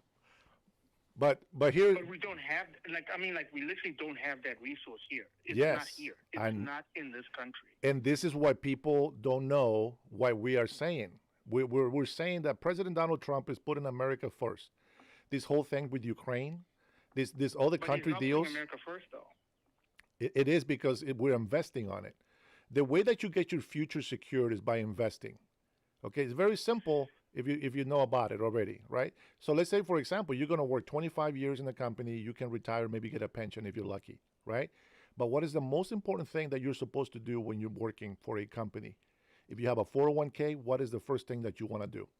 You want to put a lot of money in there, right? You won't see that money to pay bills, and you might have to work extra hours to make up for it. But at the end of the day, when you're ready to retire, not only are you going to get your Social Security money, but you're going to have your own money saved up. And that is kind of the principle of a businessman. Now, the reason why I wanted a businessman to run this country is because I know that they know how investments work. A lot of times, the reason why businesses go down is because maybe they're not as popular, they didn't do good, the product didn't come out the way it's supposed to. But when it comes to world trading, like we're doing right now with Japan, South Korea, right? Even with Venezuela, which we haven't freed yet, right? We're going to have trillions of dollars coming out from Venezuela because of the help that we're doing to them. Argentina is also going to bring a lot of money to us. I'm not saying they're going to go broke. How is Argentina going to bring a lot of money to us? Well, right now we're getting a lot of beef from them. Right now we're having issues with the beef production here. Okay, Dennis. It's just a trade, my friend. It's a trade. Hold on. You're contradicting yourself. Where? You just said we can do everything better here. Yes. Right? And we have farmers. We literally have beef farmers in Iowa and all these other states. Yes. Where we have cows, beef cows. So why then are you then saying, well, we can rely on Argentina is going to be sending us beef? Why do we want Argentinian beef if we have beef farmers here who are like, hey, what are you doing? What do you mean you want Argentinian beef? We have beef farmers here who are like, we're struggling, but you're telling us now we're going to benefit from Argentinian beef? I mean, what does that mean? That makes zero sense to me. Like, and again, I know that's it what does. that America First policy to me, that's what that American First policy to me does not make sense anymore, because you're just literally arguing for us to make everything here. Yes. And now you're saying somehow with Argentina, it's going to be good because the things that we're going to get from Argentina are beef. And I'm like, we have beef farmers right here. Boys, that's because you're thinking What are you talking about? You're very short-minded when you think about it. It's part of trading. I'm not being short-minded. No. I'm not insulting you. It's trading. This is how trading works. We get beef from Australia. We have been getting more beef from Australia than we have from the farmers here. It has nothing to do with the farmers doing the beef here. It's we need the money from out of other countries. If we get the money from them. And this is what I was asking you, like when we're speaking of trade, what's your understanding of that? We cannot make everything here in the United States because there's just no capacity to make everything to feed 300 million people. There's no capacity to make all the shirts, all the whatever it is here in the United States. There's just no capacity for it. Well, here, let me... It's just a fallacy. It's a fallacy of the right to say that all of a sudden we can manufacture everything here in the country because we're just America and it's just all going to fall in place and we're America. You're lying. People are lying to each other, and they're all looking at each other, smiling at each other, and saying, "Yeah, we're just going to all make it here." Trump doesn't even make his own clothes here. So let me ask The you. MAGA hat you're wearing, This I will one. challenge you right now. The MAGA hat Oh, you're yeah, wearing, it is. that you wear on your show, Yep. is it made in America? It's not. Yeah, it's Chinese. What's wrong with it? It's It's part of Chinese. it's part of trade. What's wrong with it? But that's what I'm saying, though. Like, I mean, like, at least have some consistency from the guy. No, who's I saying have- that I have- everything. If I want everything to be American made, then whatever you're selling, make sure that what you're selling is also American made. Yeah. Because then Well, otherwise, then eventually, you're living, it's contradictory. here, I'm going to do something for you. And it's not, I haven't been able to do it today or yet. I'll make some hats. I'll make some shirts made in America. And then people can buy them. I looked for this hat here in America and it wasn't there. Was I willing to pay the price? You know it? Yes. And I said, yes, okay, I'll pay the price. You know what? Let me order just one. See what happens, right? I got a few more coming. But let's see, let me order one more. Love it. So this one is American made. I have one of my black Make America Great Chinese. My white one is American made. The other one on the way is American made. This one is American made. That's better than Neil's business. So I can't be too close-minded on how, well, if we're going to go ahead and make beef, well, what can we do for Argentina? Well, they need money. Okay, what do we need? Well, we need minerals. We need some beef. Well, let's get some. That's just how it works. Now, my question is this to you. Let me ask. Hold on. Let me get there. Let me get there, because it's not easy to unpack. It's very difficult. You can't just go from decades of changing, taking everything out of the United States of America. We did have shirt making here in America. We did make our own shoes. We did make our own underwear, socks, etc. And people were buying it and the economy was booming. But we have been so spoiled to depend on Chinese cheap goods where they probably use child labor for a lot of the stuff that they get, especially expensive items. We see all these African kids over there dying because of lithium battery, because of the way that they're over there excavating for the minerals for it. We are trying to make deals to bring those minerals here so that we can work them here, have the experts come and teach people how to work with them safely. We cannot explain right now why all of those things being built here will be great. Because what you don't see is this. If we take away the business from China that is not trying to make a fair trade with us, we're going to make those things that they're making over there. And by the way, the only reason why China gets to make a lot of shit is because they steal it from American business owners. And then they reverse technology, all that stuff. And then they remake it and they sell it cheaper. So it's not that we don't know how to make the product. So if you were to pay less labor, I can see where the money will come in, right? I mean, we can grab Mexico, for example. If they give us a good labor, we can work with Mexico, and that's not a big deal. But we want those manufacturers here in America. You know, you spend, I work for a company that spent $250,000 on one machine to do a certain circuitry, all right, to sell for airplanes, etc. $250,000 machine. They still have to employ over 300 people for this company to work. It's not that many, right? But it's still a lot of families being fed because of that business. That's something that you can say, wait a minute, that's going to be too expensive. We cannot build that here in the States. It has to come from Taiwan. It has to come from Malaysia. It has to come from China. No, they don't. And you know what? Businesses, they pay the money. They pay the money. Companies buy them cheaper? Sure. But Americans are paying more. So what is the goal of these manufacturers that I have worked for? Their goal is get more machinery, hire more people, and instead of ordering millions of dollars of electronic boards and equipment and all this other stuff from other countries, they want to be self-sufficient and they want to make sure that our market stays strong. And believe me, if we get rid of a lot of our overhead that we have right now, I can tell you right now, I really believe that we can make every little thing that we need in this country. And if other countries want to be able to trade with us and they want to be able to sell to us, then they better be willing to pay the piper. They got to pay the price. And I'm going to say this, the farmers have been getting lost way before Trump's first term. Okay, we've been suffering here in Washington State. They've been paying the price. Big corporations are taking out the little guys. And then a business goes out and says, oh, farmer, out of business. Yeah, big corporation farmer, in. 2 more farmers go out the window. Big corporation is still in. Farmers that have no money to continue the expenditure of their farms are being bought out, are being bumped off. I've heard the last story from farmers that they raised over, I think it was over $300 million, and they're going to be able to now build their own facilities. Now, we're talking about the beef that you were giving me something about, right? They say now they will be able to build these manufacturers. Yeah, which one? So here's what I want to say. Your argument is against capitalism. No, it's not. I don't know where you saw You're that. arguing against capitalism. I don't know where you saw that. Well, I'll show you where I saw that. Okay.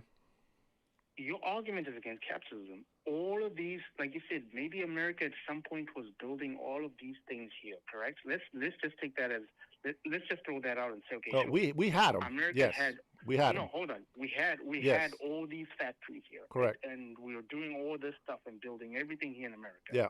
Right? Guess what happened? Capitalism then said, oh, wait a minute. That country over there has cheaper labor laws, has cheaper labor, and they can build X widget for 10 times less, for 10% or 20% less than I can build it here. Mm-hmm. So guess what I'm going to do? I'm going to go to X country, and I'm going to go and say, hey, you build my widget for me at 10% less than what I'm paying for it right here in the United States. Yeah. That is capitalism. Okay. You are fighting. Your argument is against capitalism. And again, that's where I always say to you guys, my friends on the right and whatever the case is what are you for? That's not capitalism. You act like, That's not you act capitalism. like That's opportunistic.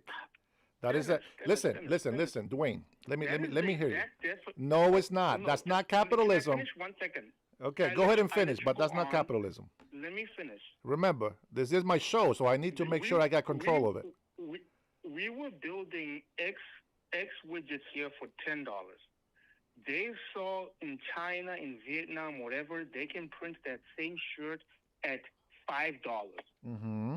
That company said, you know what? I'm gonna shut my production in the U.S. I'm gonna go and buy my stuff from China at $5 or in Malaysia for $5. Mm-hmm. Mm-hmm. That is capitalism. That's the very definition of capitalism. That's opportunism. That's not capitalism. Now, here's the difference. If you think that's capitalism, I'll let you have that. This is my capitalism. You want to build wealth. Build as much wealth. Hold on. You already finished that. There's no such thing as your capitalism. Oh, there is. There is. Capitalism is capitalism. If you let me finish, you'll see why there is. Go ahead. You think your way is capital. This is capitalism to me, the American way. You can make as much money as you can. That's capitalism. You can make as much money as you can here to benefit Americans. This is the same belief that I have about immigration. This is the same rule that we use with immigration. If you think that you can become a millionaire, by all means, do it. But do it here, in the States. If you want to invest on other stuff that we don't have here, I get it. But guess what? If you can't build it here, you're going to pay a tariff. So pick your poison. Your product is going to be priced at the price that you're going to put it. If you're a good sales guy, you're going to sell it. You're going to make a lot of money. You want to build services? Well, give services. You don't have to have a call center from Costa Rica or from India. You can have a call center here. And if it doesn't work for you, then stop promising so much services that you can give. So capitalism, to me, has the same principle as immigration. We want people to come into this country that are not here to take welfare, that are not here to take our benefits away from the Americans.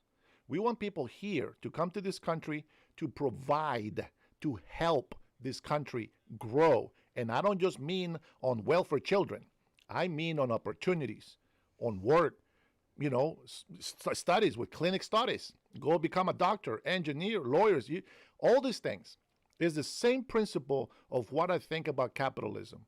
So the same way that somebody thinks immigration is done in your country, I think differently. And that's exactly how I see capitalism. Capitalism and the USA. Do we have partnerships with other countries? This is exactly what President Trump is working for. Now, I'm going to say this. Come on. You got to give him a chance. You got to let him finish, and you got to let him work. And let's see what happens in a year. Let's see what happens by the end of 26. And then we can talk again.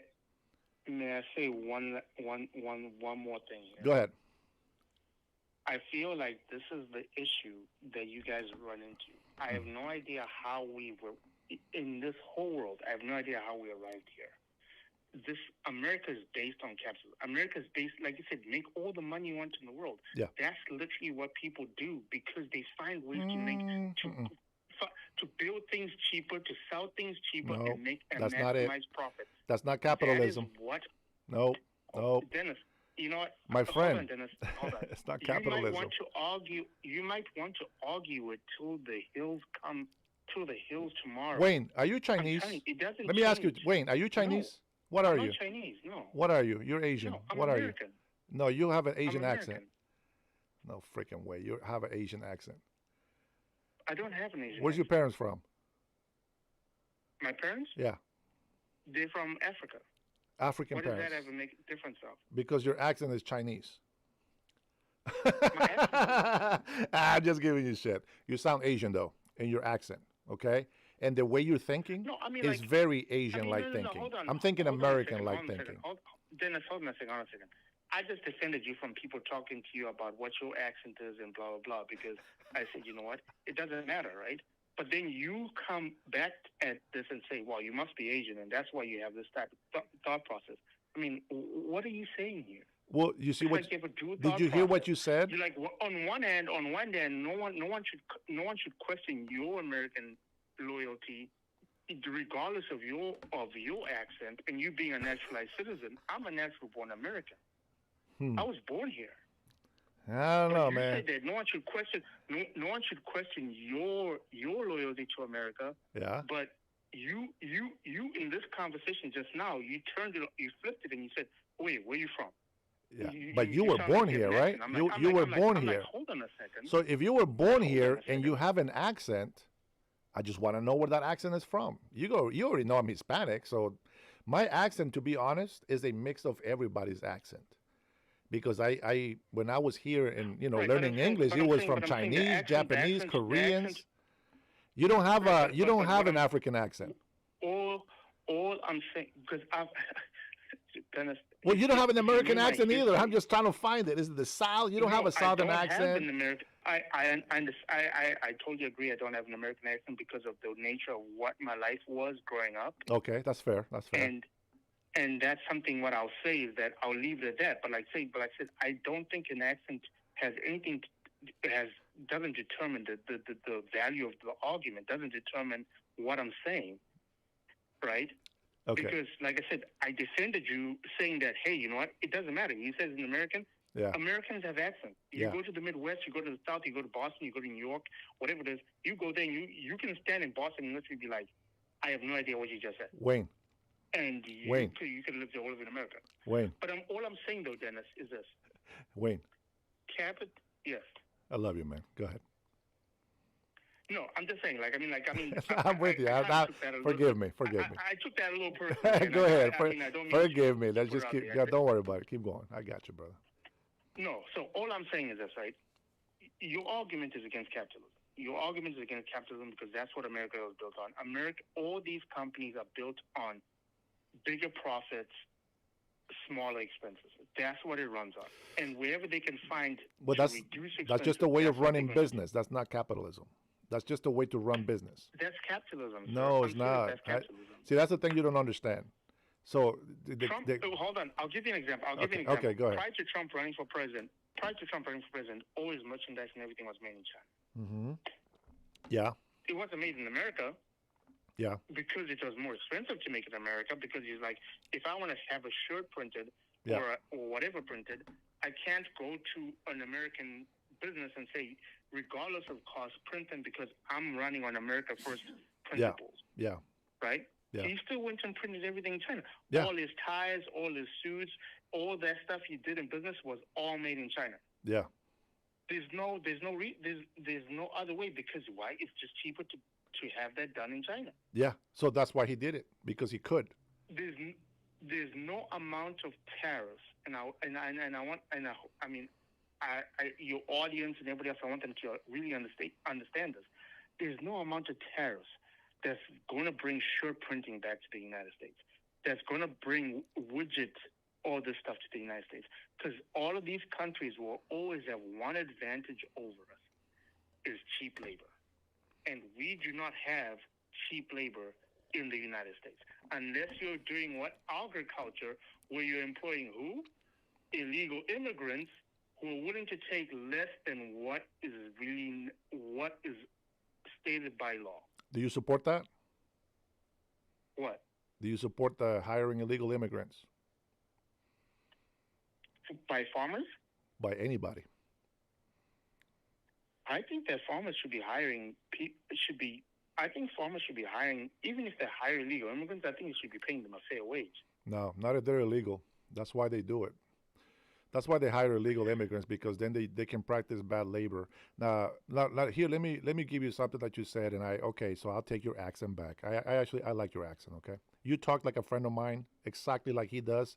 Believe it or not, his name is Wayne, and he is Asian. Okay?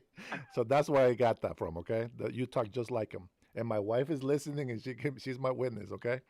So, and his name is Wayne as well. I'm sure he spells it different because he is Chinese. But when it comes to the mentality, okay, I agree. If you're able to get away with hiring cheap labor from another country, and importing all the stuff that you create as an American, I believe that if you're able to do it, do it. But if you really want to make a difference in this country, and you're a business owner, right? Not just a consumer. If you're a business owner, we can't just think, I'm going to abuse child labor laws in other countries because they can get away with it. I want to get rich off the back of the poor. I'm against that type of work or capitalism, as you called it, right? I think capitalism that I agree with, again, you can have trades, you can have, you can invest money throughout the world and do whatever you want. But I feel like if you really want to help this country, you should build businesses that are going to benefit the Americans. I'll give you one example, okay? And I hope that this gives peace. There is a capitalist American. There's a couple of them. I'm going to give you A and B, okay? There's a capitalist American. He sells hot sauce. We're not going to name the brand, but he sells hot sauce. He bottles the hot sauce bottles here. The cap is all here. And he's making bank. And then we have capitalist American, Plan B. He decided to get this custom-made glass from China. Now, because of tariffs, he's having a hard time trying to get those bottles in here, to get bottled, etc. He blames tariffs for that. Now, tell me which capitalist idea was best? The successful one or the one that failed because of a tariff being put on China? That's my last question, so that you can just kind of think about it in the small size way and then see what I'm talking about with capitalism doing the right way and then capitalism being opportunistic and just, I don't know what the word is, but to take advantage of others' miseries. I don't like that kind of capitalism.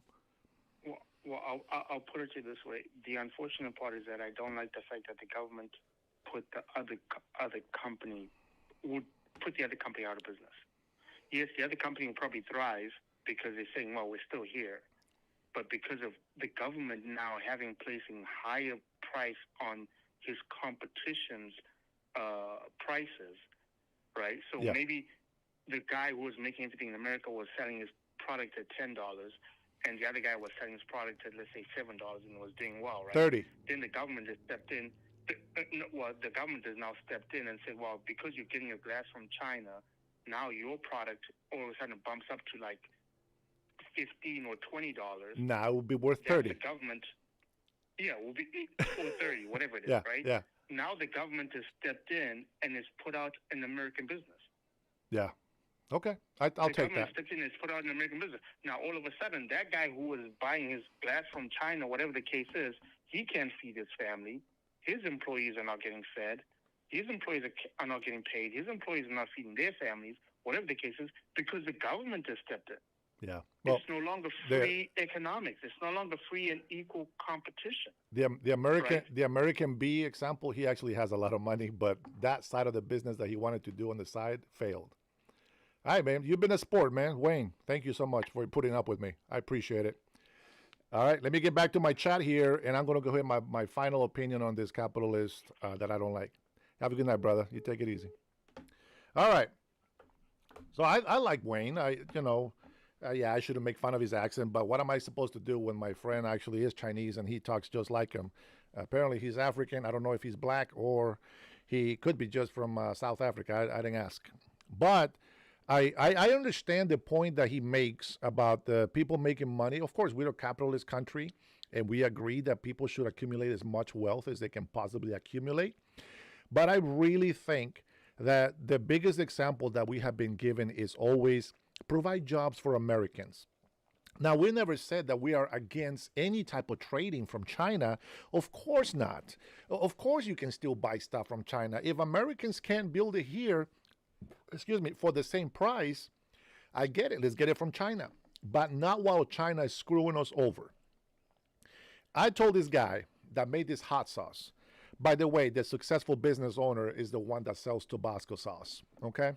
The other guy is a different kind of businessman, and he tried to sell his bottles of hot sauce at over $30 per bottle. Okay? Now, he wants to be fancy and all these high, lux or whatever. Well, I always say that I'm not a good marketer. It's because I don't think to start marketing, but I'm very good at judging what I see. And what this guy is doing is he chose his customers, right? You want to sell a high-end hot sauce at a very high price. You just reduce the market drastically, right? Not everybody's going to want to pay $30 for a bottle of hot sauce, no matter how good it is, because Tabasco sauce is just as great. Tapatio's been sold all over the place, right? We have a lot of other sauces that are a lot cheaper than that. So why go fancy on your bottle when you can actually make a lot of money by using a regular bottling company here in America? You see, he chose to go the high luxury bottle quality. Every bottle wants to be unique, etc., etc. That was his decision.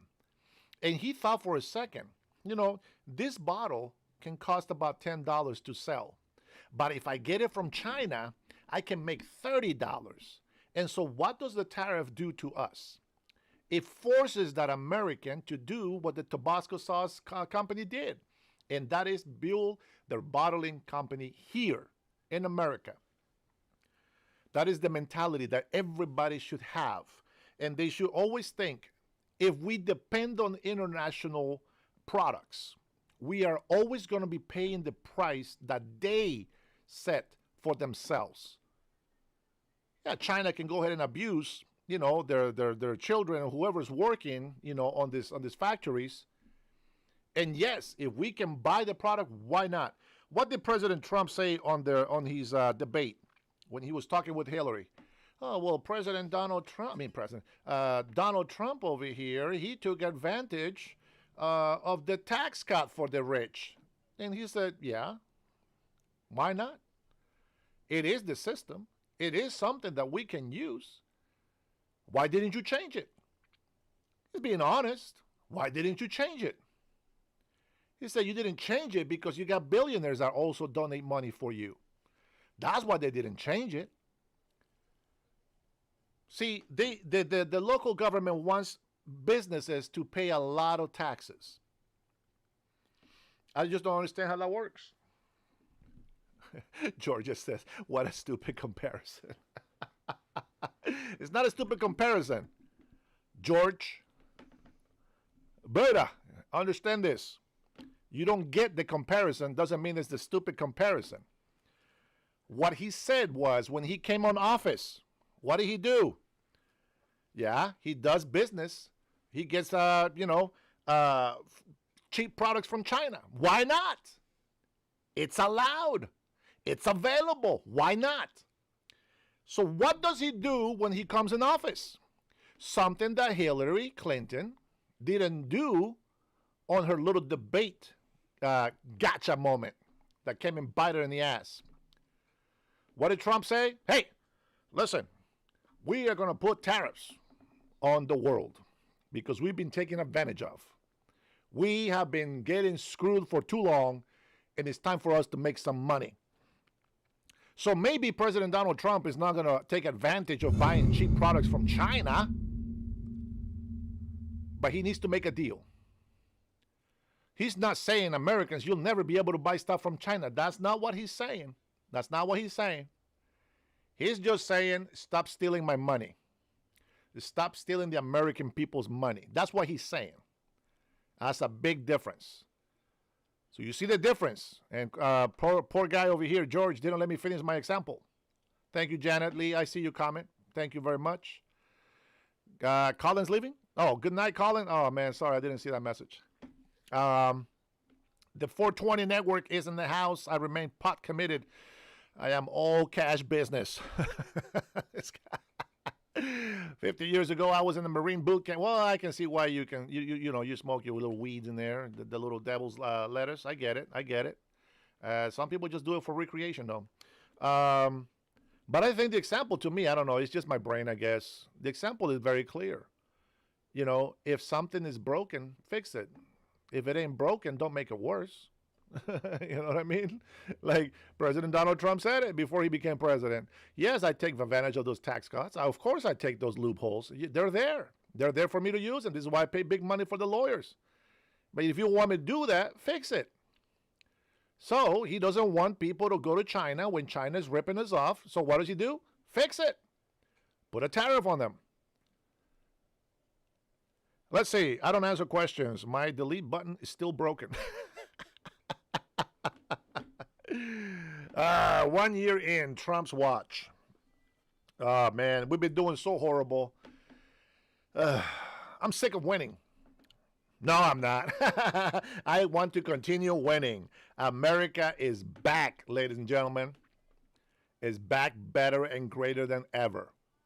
And we are very happy. Now, I want to say this, guys. I may not be able to explain things as good as you might want me to, or as good as somebody else can explain them. But I will just tell you this, that everything that I have has a reason for it. With the whole thing with beef being bought from Argentina, I look at it, and I want you to notice when I do my lives and the way that I talk, I always have a correlation on my examples. And I don't always explain them, but I'm going to explain this one a little bit, okay? You guys already know that when something happens in life, I have examples from the Bible. I put this example as the beef, the money being sent to Argentina, the trading thing that's going to happen. President Donald Trump saw the same thing that Wayne was looking at with the beef, right? He saw that Ukraine was getting a lot of hundreds of billions of dollars from us. And, well, we were not getting anything back in return. And so he made another deal with Zelensky, and finally we're getting some money. We're getting money for our weapons instead of going out there for free. We made an investment with Argentina. Yes, I get it. Our beef farmers are here. They need some help.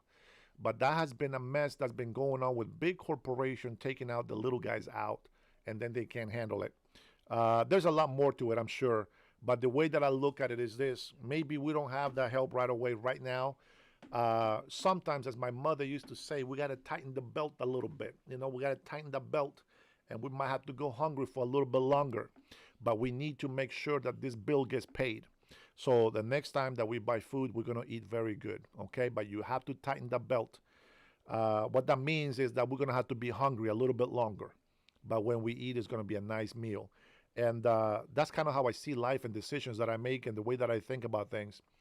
So there you go. Let me read some comments in here to see what's going on in the chat. Let's see. The gamer says, Gigi, good game, gamer. You do. Speaking of gamers, man, I gotta go play my Destiny 2 if I can here before I pass out. Let's see. Let me read a comment here from my 420 Network says, America is great. Let's try to make it better. I like it. All right. The GG Gamer says, you do realize that small businesses in America are thriving off us getting cheap stuff from China. And you do realize that a lot of these Americans rely on getting cheap items so they support family. Yeah. So tell me, how much do I really need to buy this Chinese cheap hat from? Is this something that's going to help my family? Nah, it's not. What else is probably Chinese in here? Is this something that's going to help my family? No, probably not. Cheap batteries that don't work. Is this going to help my family? No, it's not. Let me see another cheap Chinese item here. I think this might be Chinese. Is this a phone holder going to help my family? No, I don't think so. I get it. The small businesses, you know, the small businesses thriving on selling cheap shit. I get it. But the idea is, in America, get an education. Get into a trade school, right? I get it. You know, if you're retired and you want to keep working because you want to make more money, you can get a part-time at McDonald's. You can get a part-time at Mickey D's. Something easy that you can do. There's other ways. Stop making excuses for our failure, okay? There's a lot of other ways. That's probably not the best examples, and I'm sure that you mean something a little bit different, Gamer. I think you're meaning the small businesses that are actually providing for their families. I get that. But let's be honest. If you're not able to hold your own business, or if you're not making enough money doing your business, go get a job. That is always a chance. Okay? What was the reason you would go into a small business to begin with? Everybody likes the wealth. Everybody likes my own schedule, so to speak. Everybody likes the things that they can accomplish without having a boss telling them what to do. I get it.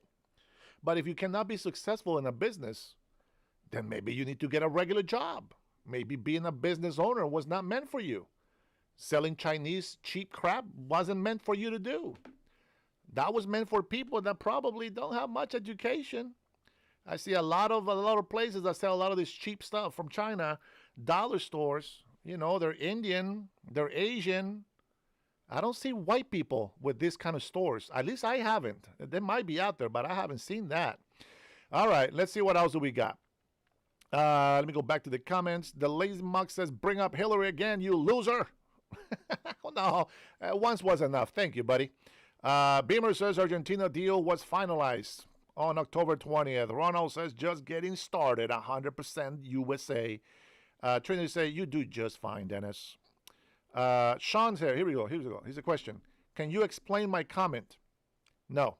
That was easy. 98 says, I like local meat. I bet you do. I bet you do. Brian says, Roger, Trump is doing exactly what we voted for. Yes, sir. The 20 Network says, I can explain, but I can't make you understand. Very good, my friend. Very good.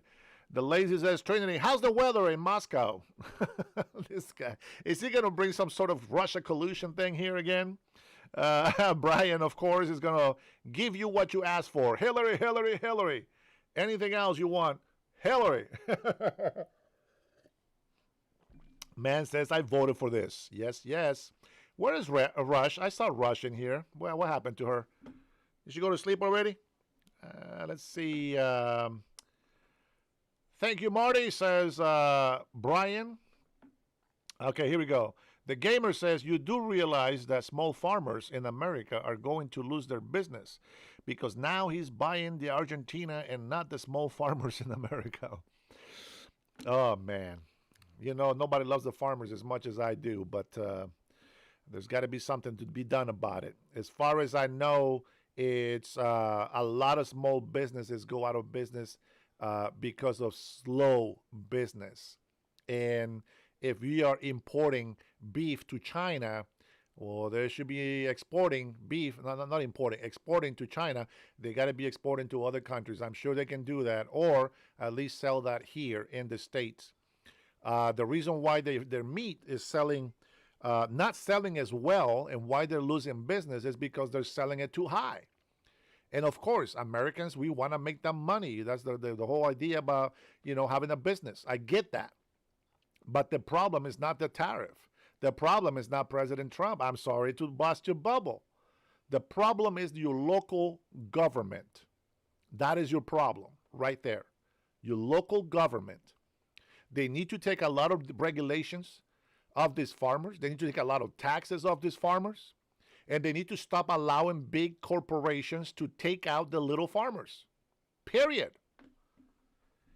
Maybe a small farm is only allowed to sell their product in a certain city or small towns.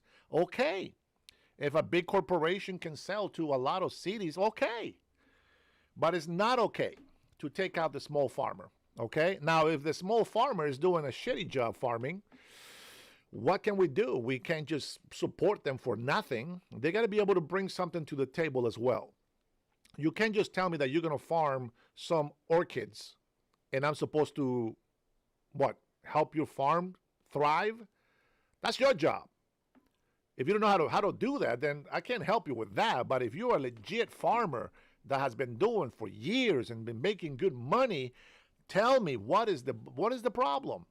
I know fuel prices is a big deal, and it might be cheap in your city, but to where they're driving is more expensive, and the cost of fuel raises the cost of the service. They raise the cost of doing the farming. They raise the cost of delivering the product. And then the stores have to pay that tax, and then they have to tax you. So the price goes higher by the time it gets to your house. Let's see. What else we got? Janet Lee says, Dennis has a job. Are you not watching? Oh, man, we got another patron in the house. Thank you, Janet. Let's see. Wayne says China has bought 0 U.S. soybeans. So imagine that, Wayne. Imagine that we are depending on these Chinese for our economy to thrive. That is the worst thing that we can do.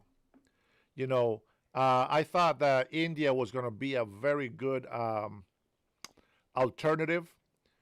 But unfortunately, you have to think more than just food. And you have to think about war. And the way that the Chinese are moving around with Russia, with India, with North Korea, have you noticed who we're making alliances with and who we're making deals with?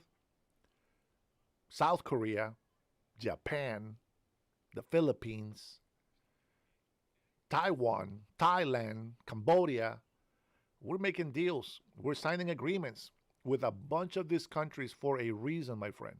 Now, I don't really like to talk about this out on the YouTube open and then have our enemies listen to our plans and, oh, shit, that's right. Oh, these guys know they're on to us. They're on to us. They know what we're doing. I don't want to help them. I don't want to help them. But for your sake, so that you can have some peace, I have to explain it to you, right? That's all I'm saying. There's a lot more, guys, and I notice, legacy media news, they tell everything to the world, and then our enemies learn from that, and then they go and change stuff, right?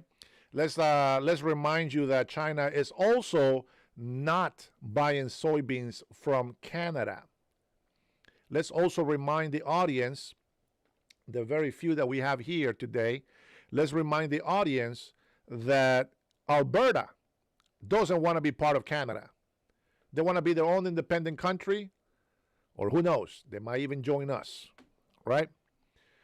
Whatever decision they make, I think it'll be great. I think Canadians have been taken advantage of for way too long as well. Alberta has been giving so much money to Ottawa, and they have been giving jack squat. Some of the ignorant native Canadians out there, the tribes over there, they don't understand how they're being bamboozled. But a lot of them know what's going on in Canada. Just like here in the United States of America, a lot of people know exactly what's going on in our country. Now, do we have all the answers? No, absolutely not. Do we have our flaws in our theories and in our opinions? Absolutely. I'm sure we have. We're not perfect. Not everybody knows everything, right? I'm sure that there's Democrats out there that have great ideas. They're just supporting the wrong persons. Right now, they're supporting a tyrannical king wannabes in the fake Democratic Party. It is what it is. How is it that Berniel is still around, brother? Damn. Hey, Cheryl, how are you? The sauce, though, that sauce from Center West, it says, Eric says, God bless President Trump. Amen, Eric. Wayne says, we should let California go. I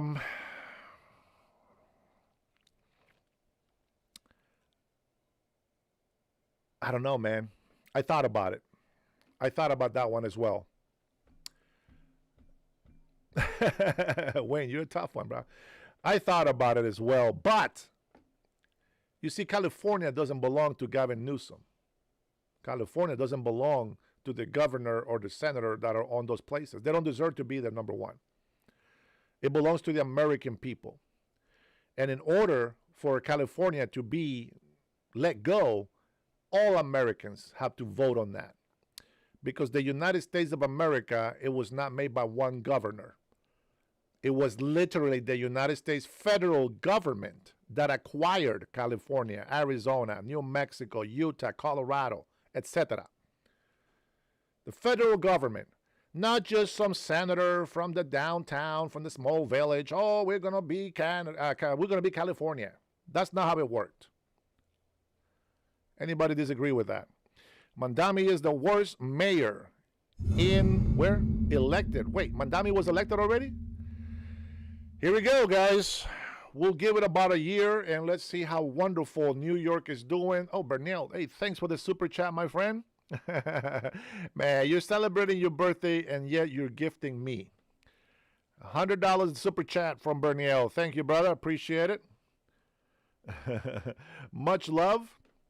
All right, I guess the channel got monetized after all, because I'm gonna get the big copyright from that birthday song. Don't worry, Bernal. I appreciate you. I know you're gonna have a good time with the family. Continue doing what you're doing, man. God bless you. As a matter of fact, I know people will think something wrong about this, but I want to do it for you right now. Father, I want to thank you, Lord, for the life of Bernal. Thank you for giving him another year of life. Father, we come to you and we give you praise. We give you the glory and we give you thanks. I know people call us hypocrites because of the way we think and how we act. But Lord, only you are perfect. You are the Almighty and you have control of everything in our lives. Today I come to you humbly and ask you in the name of Jesus Christ that you continue to bless and prosper my brother Bernal, him, his family, and his business. Let the joy and comfort and peace of the Holy Spirit be upon him in his house with his family and those who surround him. Father, bless him with many more years of life. May his dreams come true. May his ideals stay true according to your word. Any type of goals or ideas that he is thinking about doing, Lord, I support. But let it be your will and not our own. We ask you that you bless him. Bless him greatly in the name of Jesus Christ. Amen. I hope you have a good one, brother. Thank you so much for your love and your support to us. We appreciate you, my man. You are fantastic. You are a greater help than you think or that you probably even know. I look forward to those times in the future in California. And hopefully you can bring some of that state's beautiful real estate back to life. I really believe that God has a purpose for his people. And if it's going to use you and everybody else is going to come together with you, man, that would be a thing to see. Amen. Bernal says, Trinity says, Bernal, you rock, bro. That's just the way it is. Janet Lee, sorry, I keep getting auto-corrected. Fred says, thank you, Bernal. Happy birthday. Absolutely doodly. Oh, man, I love that little line from what What is that? The Simpsons? Is it the Simpsons? Yeah, I think it's the Simpsons. Yeah, everybody wish Bernilla a happy birthday. Make some time over here, man, to wish the happy birthday. I don't know why I can't reply here.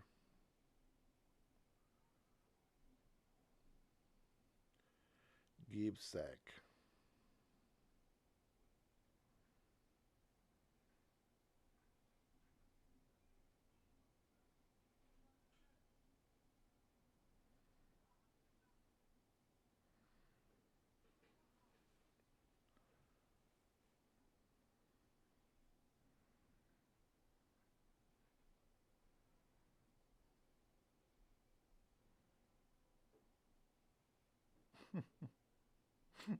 There you go, brother.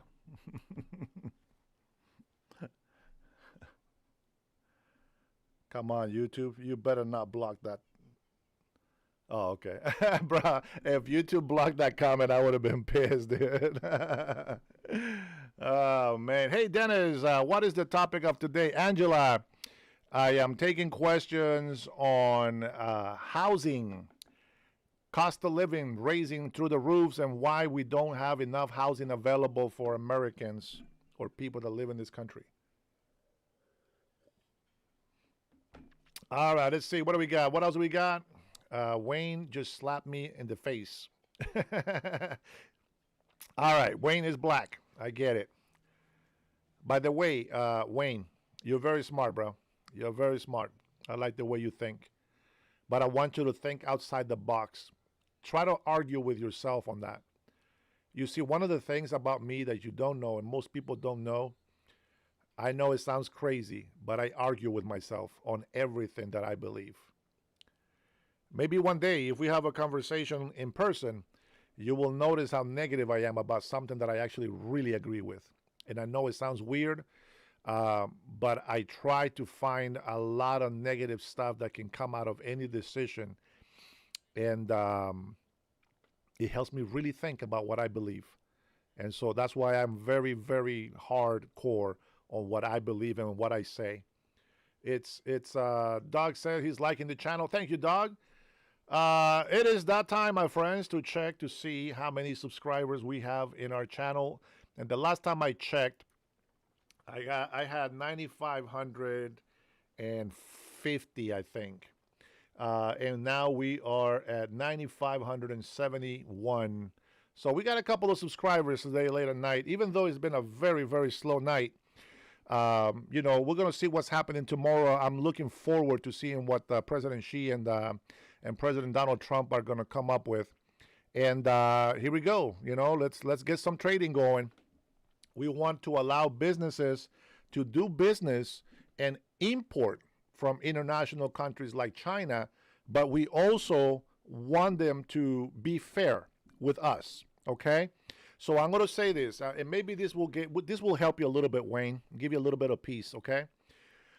Maybe if you can see it this way, after we're done with the deals, after we're done with everything that we're going through right now, you have to understand, sometimes in order for a woman to give birth, there's some very hard pains that have to happen.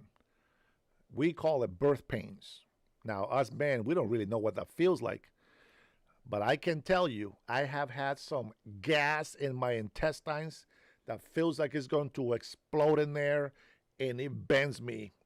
Oh my God, it hurts so bad I can't move. There's nothing I can do about it except wait that 30 to 60 seconds of painful agony in my stomach. And that's probably what women feel. Now, if you are not my age, or if you don't have any problems with certain gases like that, then you don't know what the hell I'm talking about. But hit your balls 10 times in a row, and you might just get to that pain, okay? It's horrible, bro. It's horrible. So, birth pains. There's always going to be a lot of pains before life is brought into this world. Now, we know life, it starts at conception, but when I mean brought into the world, right, it's an independent little human. That's exactly what we're going through. We're going through some birth pains right now. It's not pretty. I know a lot of people are getting desperate. I know. We're not going to be able to do anything for those farmers right now. They have been getting lost for years. For years. Okay?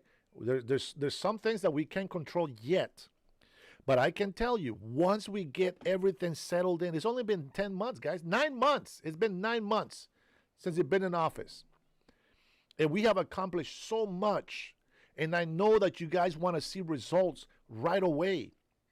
But you can't fix 2 decades of destruction to our economy, to the fundamental beliefs of our country overnight. Let me ask you something. What have Democrats done to raise money for this country besides taxing the people? Go ahead, Wayne. You tell me right now, since you said that you guys are delusional. Go ahead and tell me. Hi, Dominique. How are you? Yes, I believe that. 100%. Cool Ramon in the house. MAGA, baby. Let's go. I believe I can fly. Hold on. Just answer that one question. Berniel says 0. Berniel, is Berniel drunk tonight? Has this guy been celebrating all day on his birthday?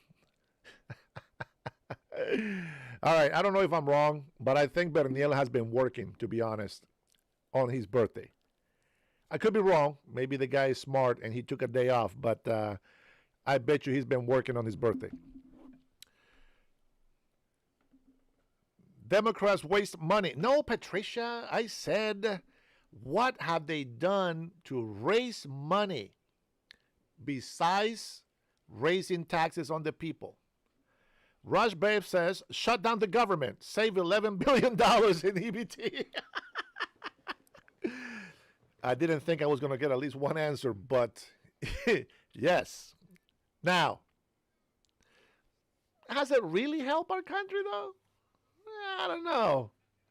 You see, I believe that there is people that should get welfare benefits. Now, I was going to end this chat, and just so you guys know, the reason why I'm staying a little bit longer is because Berniel dropped $100 on the super chat. So I feel like I owe him some explanation for my thanks. Yes, correct. Working today. See? 100%. That's a Latino man right there. Bro, I wish I was there to give you a hug in person, my man. No sabes lo mucho que agradezco tu amabilidad, tu cariño, tu apoyo, y aunque yo sé que soy mayor que tú, te tengo un gran cariño. Te miro como una persona de éxito, una persona de familia, y en un futuro, el día de mañana, voy a dar un buen testimonio de ti, y ojalá que corras por la oficina y que hagas una diferencia en tu estado. Un abrazo, mi hermano. Te quiero mucho. All right, that message was just for Berniel, in case you didn't notice. If you speak Spanish, then you can cheat and understand what I said. Let's see. All right, does anybody have questions? Let me give you guys some time. You know, I used to play video games for hours. And when I worked with my wife at the company, you know, it started to become less and less. And then I would work just for, you know, I would work and then come home and then play for a couple hours, and that was it. And then I got tired of people telling me to stop talking politics, stop talking religion, stop talking, period. And that frustrated me because I feel like if somebody doesn't talk, then who's going to talk? And when you allow other people to lie all the time and get away with lies and murder, like literally get away with murder, I got sick of it. I got tired of it. And when they told me that I had to shut up, it for some reason, reverse psychology came in. And so now I got to be here every day with you guys. I know that I don't have a specific schedule to come on. Let me see. I am an editor. I am a researcher. I am a radio host, podcast host. I'm the camera guy. I'm the lighting guy. That's probably why the lighting's so horrible. I wear many hats to be able to give you what I give you. And I do it in a very small place. I'm in my room doing this, just so you know. I don't like to use the living room. It's big. I don't like to use the living room for that. But you know what? I got everything I need right here so I can give you guys some information. So, don't think that we're over here just swimming in dollars and, everything is peachy. Of course not. But we work very hard to have what we have. And I am very blessed to have a wife that supports me. She's a pain in the neck sometimes, but she does support me and loves me, and I love her right back. We got 2 beautiful children together, and I am a very blessed man. Not only that, but God has given me something where I have been able to reach more people than I probably would in person. Many people don't know that, but yes, I have worn many hats throughout my life, and so there you have it. Anything else that I missed? Let me see. No, that's it about me. But okay, I want you to go ahead and give me a reason why we don't have enough housing. Maybe in your state is the same as Washington. Why is it that we don't have enough housing? What do you think causes that? Don't issue cry towels, says 420. I know, man, I know. Wayne, Wayne's still, he's still giving some lessons here. Trinity, you do realize people into Social Security, Medicaid. Trinity, what did you say? I know AOC ran bezels off from New York City. Yeah, she's a dumb broad. So there went 25,000 jobs, but Nashvillians are loving some of those jobs. Oh, man. You know what they say over here, Trinity? This is specifically for you, Trinity. The government over here, the people in office, when they were doing during the hearing for raising the taxes that we are now going to have to pay into, one of the Republicans asked or said, if you keep raising taxes on big corporations like Boeing, Microsoft, they're going to leave. What do you think, anybody? What do you think the answer that was given by the Democrats was to this person? You guys won't believe it. You probably won't even know. I will tell you because I don't think that what I'm telling you is going to make any sense to you since you don't live here in Washington. What that means is there is people in office that are really working for the people. It just happens to be Republicans. I'm sorry, Democrats, but it just happened to be Republicans. The Democrats' response was, they leave all the time. So it's not about how much money we take from them or what tax cuts we give them. They're going to leave Washington anyway. That was the response. You might think that's a good answer. You might think this is a logical answer. But see, I don't see it that way.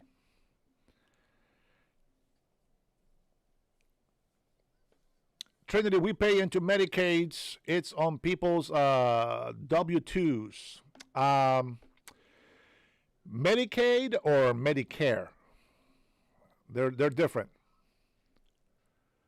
We do pay for some medical, for sure. Well, every state is different, I guess, because Texas, you said you have state taxes over there. We don't have state taxes over here in Washington, only federal. California has state and federal. Oregon doesn't have taxes, sales tax, but they do tax more on the paychecks, I heard. Let's see. Ham says, give me the call-in number 425-583-1155. 425-583-1155. Now, when you call, don't take a half hour to come and talk with me, okay? Ask your questions or make your comment. And just be ready for me to tell you what I got to tell you.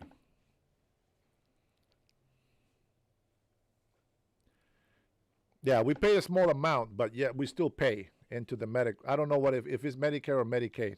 It might be both. I think I saw a / both.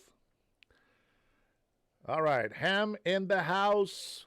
What's popping? How you doing, sir? This is Ham Sandwich here. Yeah, Mr. Bacon, let's go. What you got, baby?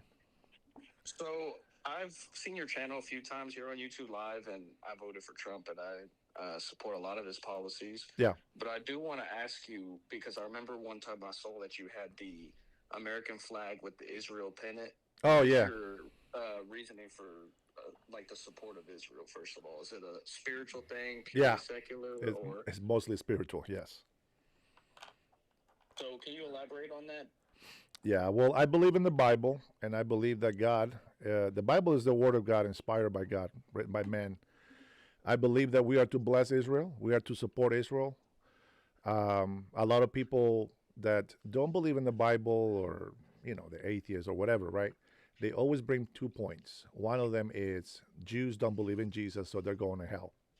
I don't know that. God knows that. Number 2, they said we are not Jews. Oh, that's true. We're not Jews. We are Christians. We follow Christ, which is a Jew. But that's not the reason. Besides religious-wise, we have benefited from Israel for many decades of friendship. This is the reason why we give money to them, and they also invest here. You will notice there is a lot of Jews throughout the states, but specifically, I think the majority are on the East Coast, maybe most likely in New York, right? Yes. But we also get technology from them. We exchange a lot of, intel. And I feel that we have benefited a lot from that. Somebody say that we invented the Golden Dome. That's Israel's intel information that they gave us. And I think it's worth a lot more money that we've been giving them in the last 70 years plus. That's why I support Israel. And besides that, as an outsider looking into what's going on in the Middle East, I've heard of all these wars, all these battles against Israel. I have seen Israel retaliate. Israel has been able to evaporate like water in the desert, evaporate his enemies. Being a small country, chosen by God for that same reason that they are very small people. They have been shown that our God, the God of Abraham, Isaac, and Jacob, is the true God that we follow. And, Israel is one of those, countries that is proof to us that our God exists. And so I have to support them. The other view that I have is that, outsider is, a lot of Palestinians have become Israelis. Not one Israeli has been able to become Palestinian or any other Muslim country. They have given food, water to their so-called enemies. They have had to fight their battles, kind of like Trump, right? He's made all these promises, and every single day we have to fight Democrats for some reason. Every single day, because they hate this guy. They just don't let him go through. But you know what? We believe God has his back, and that's why he's being successful. And so Israel, the United States of America, absolutely. We celebrate life, not death. I hope that makes sense. I know there's a lot of things that I said there, but there's a big, huge reason why I support it. I just don't have like a small definitive, to give. So sorry about that. No problem. So are you willing to clash ideas on that? Because I have my opinion on Israel. And it's not entirely one side or the other. So I feel like I don't agree with both sides. And let me explain it. You got the left side where it's like, get rid of Israel, blow it up. It's disgusting. I don't agree with that, because I see secular advantages to having an ally out there. Correct. And I've talked about this with my dad. And to be honest, I think if all the shit hit the fan, the only nation that's willing to just attack with our by our side would be Israel. That's right. Europe, I think Europe is docile. I think, I mean, South America, what's there? Central America, there's nothing. You get what I'm saying? All the other nations, I feel like it's docile. But Israel's the only one where we could tell them, hey, take out this guy and it'll be done. Yeah. So I could see the benefit in that. And I also am not a fan of like Hamas. I think it's not good. It needs to go. Yeah. And Israel had a right to defend herself. But I'll address the secular part later. But religiously, I've been studying the scriptures right now. I'm reading the Old Testament, the New Testament. I've finished it. And I personally haven't seen strong evidence that the current nation of Israel is what we have to, as Christians, bless and support. Mm-hmm. And I can agree there's some scriptures, right, like in the New Testament that say, like as an example of an olive tree, that we as Gentiles are not natural branches. And if Jews come into the faith truthfully, that if anything, they were the oracles of the faith. That is true. And it does say that in the end times, a remnant of the Jews will be basically come back to the truth of Christ, which I believe we are in that time now. But when it comes to the nation of Israel itself, the secular nation, yeah, I don't see the scripture basis of that. I see that Israel is alive right now, that the church is Israel and Christianity is Israel. And if you're baptized in Christ, you are part of it. But as for the nation, I just don't see that. And the Old Testament verses that people use that we have to bless Israel is, I believe, in Genesis, but it's talking about Jacob, who was the man that became the name of Israel. That's but right. I don't see where it says we have to bless Israel in the modern sense. Yeah. Hey man, good job. You're doing very good learning the Bible. To be honest, you're in a good place, and I like that you're not believing and agreeing on everything.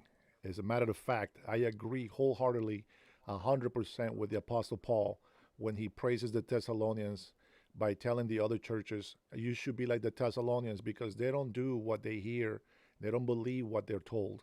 They do their research and they study. And when they find the truth, then they believe.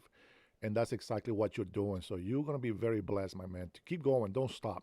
All right. Thank you. So I made this commitment when I was studying the Bible, and I said, you know what? I don't want to remember scriptures because I don't want to be the guy that uses a specific scripture to control somebody's opinion. Okay, so I like to tell the stories my way. I can't say them specifically like Jesus did, but there is reasons for us. Have you gotten to? I think it's here we go. I don't like scriptures. Have you gotten to Leviticus? Yes. He's talking about why did God choose Israel? Have you gotten to that part? Yes, if you want to continue elaborating. Okay, so the reason why God chose Israel is not because they're powerful and their faith is stronger than anybody else's. I mean, they are descendants of Abraham, right? But so are the Islamic people as well. Also have the Iranians and all these Muslims. They're also sons of Abraham, okay? So it's not because of that, but because they were small and, they were not strong. And God chose them so that he can show how great he is as God. And if you will have known, without Bible, you will have known that everybody and their mama has been attacking Israel, such a small country, and they cannot beat it. They cannot destroy it. And why? Because of the God of Abraham, Isaac, and Jacob. And that's why we stay strong on that. There's going to be a lot of more stories that you're going to hear from Jesus. You're going to hear from the apostles. There is a scripture in Revelations. I believe it's on the 3rd chapter of Revelations where God says that he is, in my own words, God's going to punish the fake Jews, meaning the hypocrisy that Peter was teaching some of the Gentiles. I don't know if you heard the story yet, but Paul was the youngest of the apostles, right, in faith. Peter was eating with the Gentiles and just having a good time. And then the moment he heard that the leaders of the Jew community was coming over, he separated himself from those people and acted like he was this righteous Jew that follows the law of the Jews. And Paul came and exhorted him and in front of everybody called him a hypocrite. And many in the people that were in that reunion or party or whatever the whole was were also became hypocrites because of the Peter's teachings. And it just comes to show you that, you know, in the Bible, of course, nobody's perfect. We all have our issues. We're going to be rebuking each other. We're going to be correcting each other. To be honest, you're going to be, I believe right now, you're going to be a lot better than me in the Bible. And if you learn scriptures and you learn the stories, try not to interpret it in your human way. But every time that you read the Bible, always pray to God in the name of Jesus and allow the Holy Spirit to teach you what you're reading, because you have something very special, my friend. I really mean that, not just because you're calling me here. I mean that. Thank you. No, and keep talking with your dad about this. Whatever opinion we have on Israel, it should be individual opinions. I have my reasons for supporting Israel. I'm not going to tell you they're perfect. As a matter of fact, I told stories here before. When I first came to this country, I was 13 years old. I met this kid from Israel. Man, I was so excited. You have to understand this. I was raised in the church. I was raised from Baptist, Catholic, Evangelical, Reform, Pentecostal. I've been through all this. I see a lot, my friend. But here's the thing. I was so in love with, oh my God, the stories, Sunday school, beautiful, you know, the struggles and how God. So I get to meet this guy from Israel. And I said, hey, where are you from? This little white kid, freckles, curly hair, blue eyes or green eyes, I think it was. And he goes, I'm from Israel. Oh my, what? Really? Man, I was so excited. Like I was at a kid at a candy store. I was so happy to meet an Israeli. You know what he did? What do you think he did?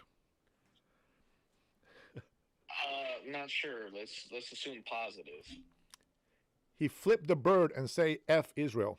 Oh wow. I wanted to take the positive route, but I knew there was a twist to this. So I'm going to tell you right now, it shattered my heart. I was like, but you're God's people. Like, I didn't know that there's like evil people in Israel, but there is, man. There's bad people in every country. But the whole idea for us, it has become symbolical that God's greatness shows through protection of Israel. Now, the bad news is, in Revelations, Israel will be struck with what they will call a hit. I'm sorry, I have a little accent. A hit of death. Like it's almost going to destroy Israel completely. And that's what Jesus is coming. That's what we believe as Christians. Now, if you don't study prophecy, then you won't get that far. But first, before you study prophecy, I would just suggest to do what I told you. You know, always ask God, be honest. Of course, yeah. Let the Holy Spirit enlighten you. And I guarantee you that every time that you read that same passage again, you will not understand it the same way. I can guarantee you that. And you're going to grow up spiritually. You're probably a grown man already. But spiritually, you're going to grow up to see life. And you're going to get a teaching from the Bible that you didn't know was in there, because the scripture tells you something probably different than what you are understanding in that time in your life. It's amazing. So I encourage you, don't believe what I say. Go out there and experience it yourself. Just remember this advice but this saying from Jesus. Blessed are those who did not see and yet believed, meaning that they had an encounter, personal encounter, spiritually, with God. You remember the part, I don't know if you got there yet, but there is a part when Jesus comes after the third day when he was resurrected, comes and shows himself to the apostles. And Thomas says, Lord, is it really you? And he says, it is I. Yeah. Right? You remember this story? Right? This is when he says that. Blessed are those who didn't see yet they believe. Thomas believed because he felt Jesus. He felt the wounds and he saw it in person. That's why he believed. But the blessed are those that don't see but yet believe. That's us. And there is also bad news for us. It says that in our time, you and I, people will ask for a sign and none will be given to them.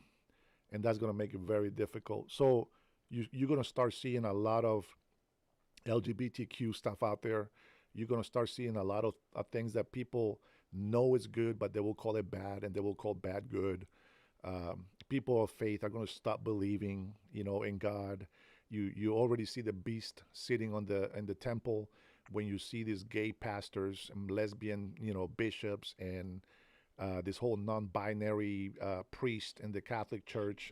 Man, bro, it is crazy. Now, I will tell you this: do not hate them, do not hate them, love them, but don't support their sin. That's where I'm at with that. Man, that was a lot, Yeah, bro. I'm sorry. of course. I don't know why I said all that. It gives you, I mean, hey, we're all trying our best, but what was I going to say? Yeah, so I've been reading on it, and I get the views. Do you think both positions could be correct? Because, like, I hear some, I don't know if you're evangelical or what you would identify, just a Christ follower, or, A believer. but I hear a lot of people that they're either like on one side where they're like, okay, Israel, evil head state, and the other side they're like, this is the exact same nation that was chosen by God. Can you see it being both, that Israel is the church of the followers of God, but it also still has God's people still are the Jews? Yeah, I believe that the Jews are God's people. That's who He chose. Yeah. But we are an extension of the grace of God. That anybody, whoever so believed in His Son, and accepted Him and repented of sins or wrongdoings, will also be saved. That doesn't make us Jews, right? But it does make us part of the family. We are adopted into the family, into the kingdom. And and I want to tell you this, like, this is just like egotistical stuff that we have, that we cannot say that somebody's better than us.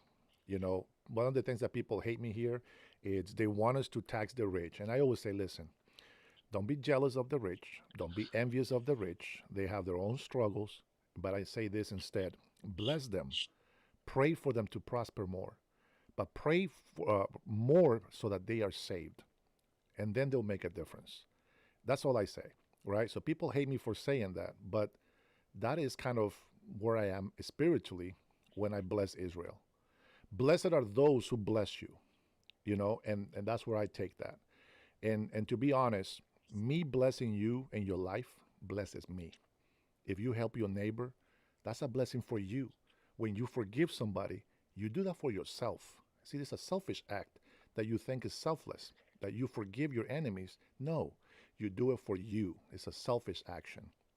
People don't understand that part, but that's how I feel about things. I'm very contradicting with a lot of the things that, that even I say sometimes, because at the end of the day, nobody knows everything. Nobody knows the actual truth, until that day comes. We'll find out who was right and who was wrong. But yeah, that's where I'm at. So I love Israel. I respect them. I support them. But not only spiritually, but because how we have become as allies, per se. Let's not forget that Israel actually helped us, with attacking Hamas. So they've done a lot of things for us that people don't want to acknowledge. But was it perfect? No. Was it beneficial for us? Yes. And what is the consequence of that? They think that Netanyahu and Israel have President Donald Trump and the United States of America in their pocket. It's a little puppet. That's it. Yeah, so that's why I'm saying secularly, I'm not really like against Israel, but I will say that I do wish that they could be a little more stricter in cracking down on people. Like, there's Christian missionaries walking around. You have people spitting. You have people acting a fool. You have, and I've heard stories. I don't know if they're true or not. If you know or not, that like even like soldiers and stuff are harassing Christians. And then you have like, I know this did happen in Gaza. The striking of the literal only church that was there. And then they've lost churches in West Bank, and they just say it's an accident. Right. I think if I was the American president, I'm not saying that we shouldn't be allies with Israel, because nobody in the Middle East gives a damn about us. But at the very least, I would want them to know, like, hey, we're big brother, and you guys got to remember at the end of the day, we're allies, but we have to prioritize ourselves. And as every nation should prioritize themselves, right? Because you're of that nation. If you're in El Salvador, you should love and your nation the most. And if you're American, you should love your nation the most. I feel like sometimes we will send the money to Israel, we'll help them out, but then we're kind of fighting ourselves a little bit over here when we could help ourselves better. Yeah. I feel like if we just put our priorities more for us, and we let them know, like, hey, we're here to help you, but there's going to be some ground rules. I want Christians to be more treated fairly. I want the people of their, I want that to be cracked down on. I shouldn't be hearing stories like that. And the police need to crack down on that. I think then I would be like, okay, that's a lot better. Yeah. Well, it's like the thing that, that's one thing. You see, that's what people don't understand. That is one thing, right? That is legit, that we should look into. One thing. But how many things we had to fix? Hold on. Give me a sec. Excuse me. Thank you. How many things we had to fix? So many things to fix. Right now, what you're saying is right. What Wayne is saying about our vets, our children going hungry, he's right. That is one of the issues. Crime, gangs, those are issues that we have to address. Drugs, we have to address. Corruption in government, we have to address. Laws being broken, we have to address. And so there is a reason why we talk a lot about illegal immigration. We're always probably going to have illegal immigration by one way or another. People will overstay their visas, etc., right? But the reason why we can't do everything at once is because we are not God. And so any little victory that President Trump brings for us, we're going to celebrate. What I want to see is what are the Democrats on the other side doing to help us acquire these victories? All I hear from them is bitching and complaining and hateful comments and the king and the Nazi and the bigots and the fascists and all this other crap. I mean, there is so much things that they are doing that's not helping us. They say they believe on freedom of speech, but the moment that I get this hat on, they got a problem with it. They call me a Nazi. They call me a racist. They're why you support a pedophile. Like, bro, you're supporting LGBTQ. There's pedophiles in there. There is people, destroying kids' innocence by taking them to these adult shows where they show a bunch of nasty stuff. Like, who is a pedophile here? And it's like, you have to see both sides of the story on everything. That's why I like the way you came on, because you see on both sides. You have to. Every single thing you think about, you got to see both sides. And so their argument falls apart the moment that you start talking about something. And I don't know if you were here, but Wayne called in. I disagree with Wayne. I think the way he's thinking, it makes sense to him, but the way that I think is different. But he's not there calling me names. He's not insulting me. You know what I'm saying? Like, he's disagreeing 100%. He doesn't like it. But that's different. When you go and talk to these people on the street, make it, well, I wouldn't put your life in danger, but if you go and watch some videos and just listen to the way they react, if you come into my chat and you see the Democrats, you can tell who the Democrat socialists are when they come into this chat. If I allow them to ask me a question or make a comment, there is times that I come in here and I was like, hey, good morning, guys. Welcome to the chat. And somebody, boom, the first comment, while I'm just saying hello, welcoming people, you're a liar and hey, they start insulting me, and it's like, bro, at least let me begin the show so we know what the hell we're talking about today. I've done call-ins for they're all over the place. Call-ins for Democrats that are like, tell me if you still support Trump, and then a lot of them are not intellectually honest. Like, they have a preset amount of questions. Oh yeah, they're ready to one up you. Yeah. I don't mind. There are a few that are at least trying to be intellectually honest, even if I don't agree with anything they're saying. Yeah. But that doesn't help going in like that, or like the Trump's a Nazi or a fascist or all That's that. Stupid. That type of that doesn't help. rhetoric. Yeah, that type of rhetoric fills people's, because I'm young, I'm 22. That fills people's mind like me that grow up hearing that crap, and they go buy a gun, and you see what happened to Charlie. Yeah. They do stupid stuff. Yeah. And you're poisoning people's mind. And that's what I wish we could steer away from more. I don't know if you agree with it, but I'll say it. I voted Trump. I've looked up to him as a politician. I've got things I don't agree with, but most of his policy, he's protecting conservative values, so I'm proud of that. Yeah. But there is one thing that I wish we could steer away from that started, I won't say by him as much, but started when he came, is we should get more to, like, you saw the debate with J.D. Vance and with the potential, what's that?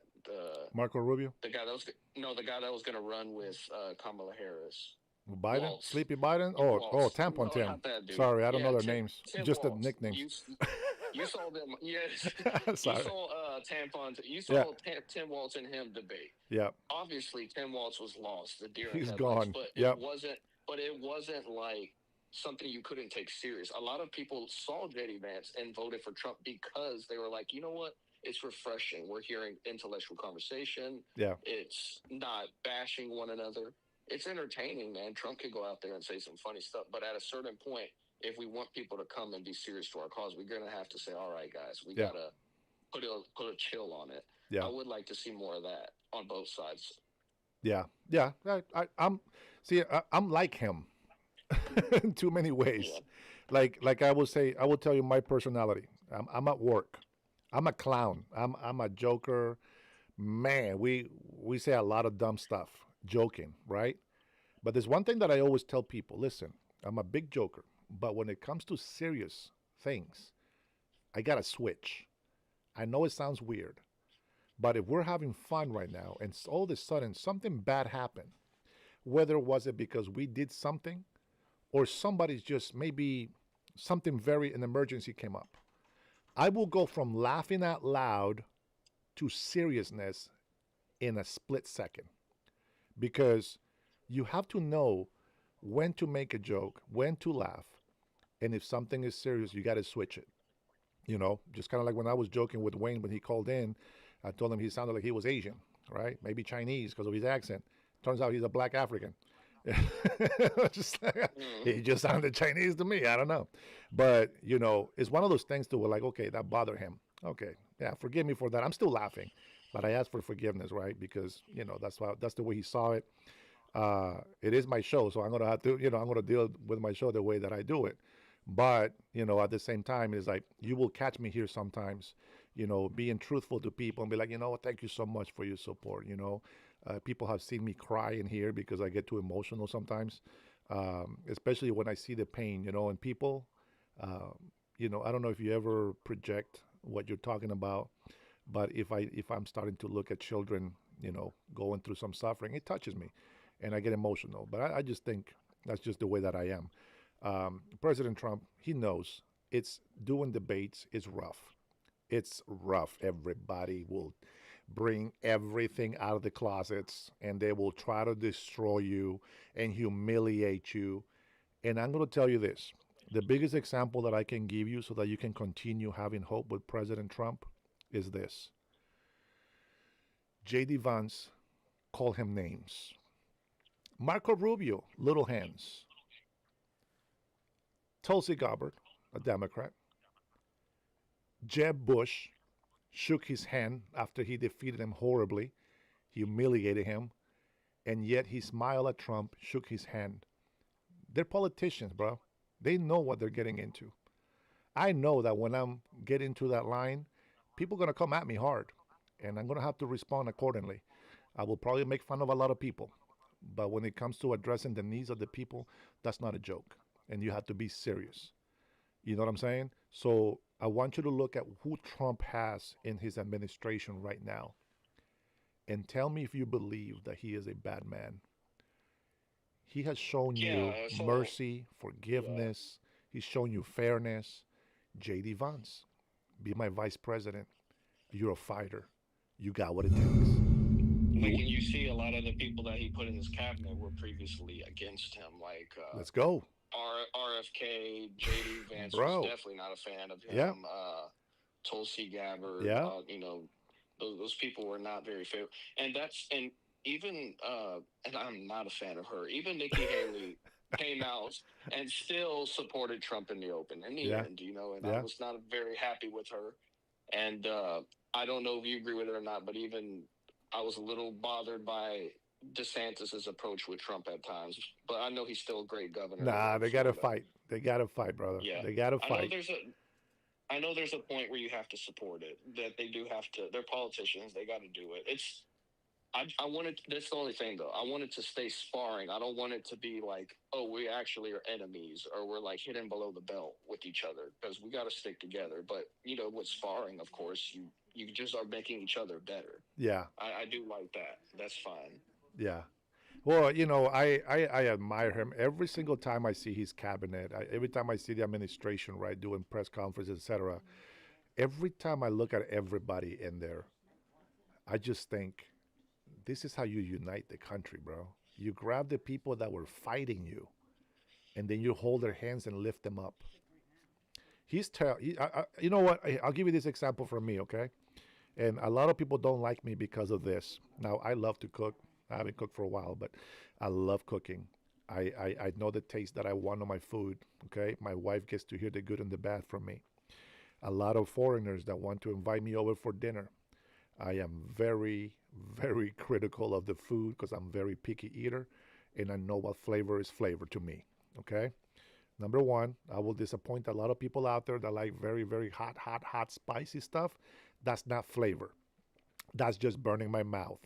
Now, if there is flavor and it burns my mouth, okay, I get it. I will cry through that meal. But, people will tell me, do you like this? And I taste it. Oh, it tastes like oh, hell no. I was like, that's so nasty, I'm so offended. Like, you can take two things, right? You can be offended and be like, oh my gosh, that's my favorite dish. What's wrong with it? Well, I don't know. You put a herb in here that tastes gross. What is that? Basil? I don't know. Something that's very potent, but I just don't like it. And that same person later invites me over for dinner for some reason. Well, that person is a fighter, that's why. They want to fight, they want to prove their point. Makes this meal, and I'm sitting in there having foodgasms. You know what that is? When you're eating eating your food and you're like, oh my, that is so, oh wow, it's so good.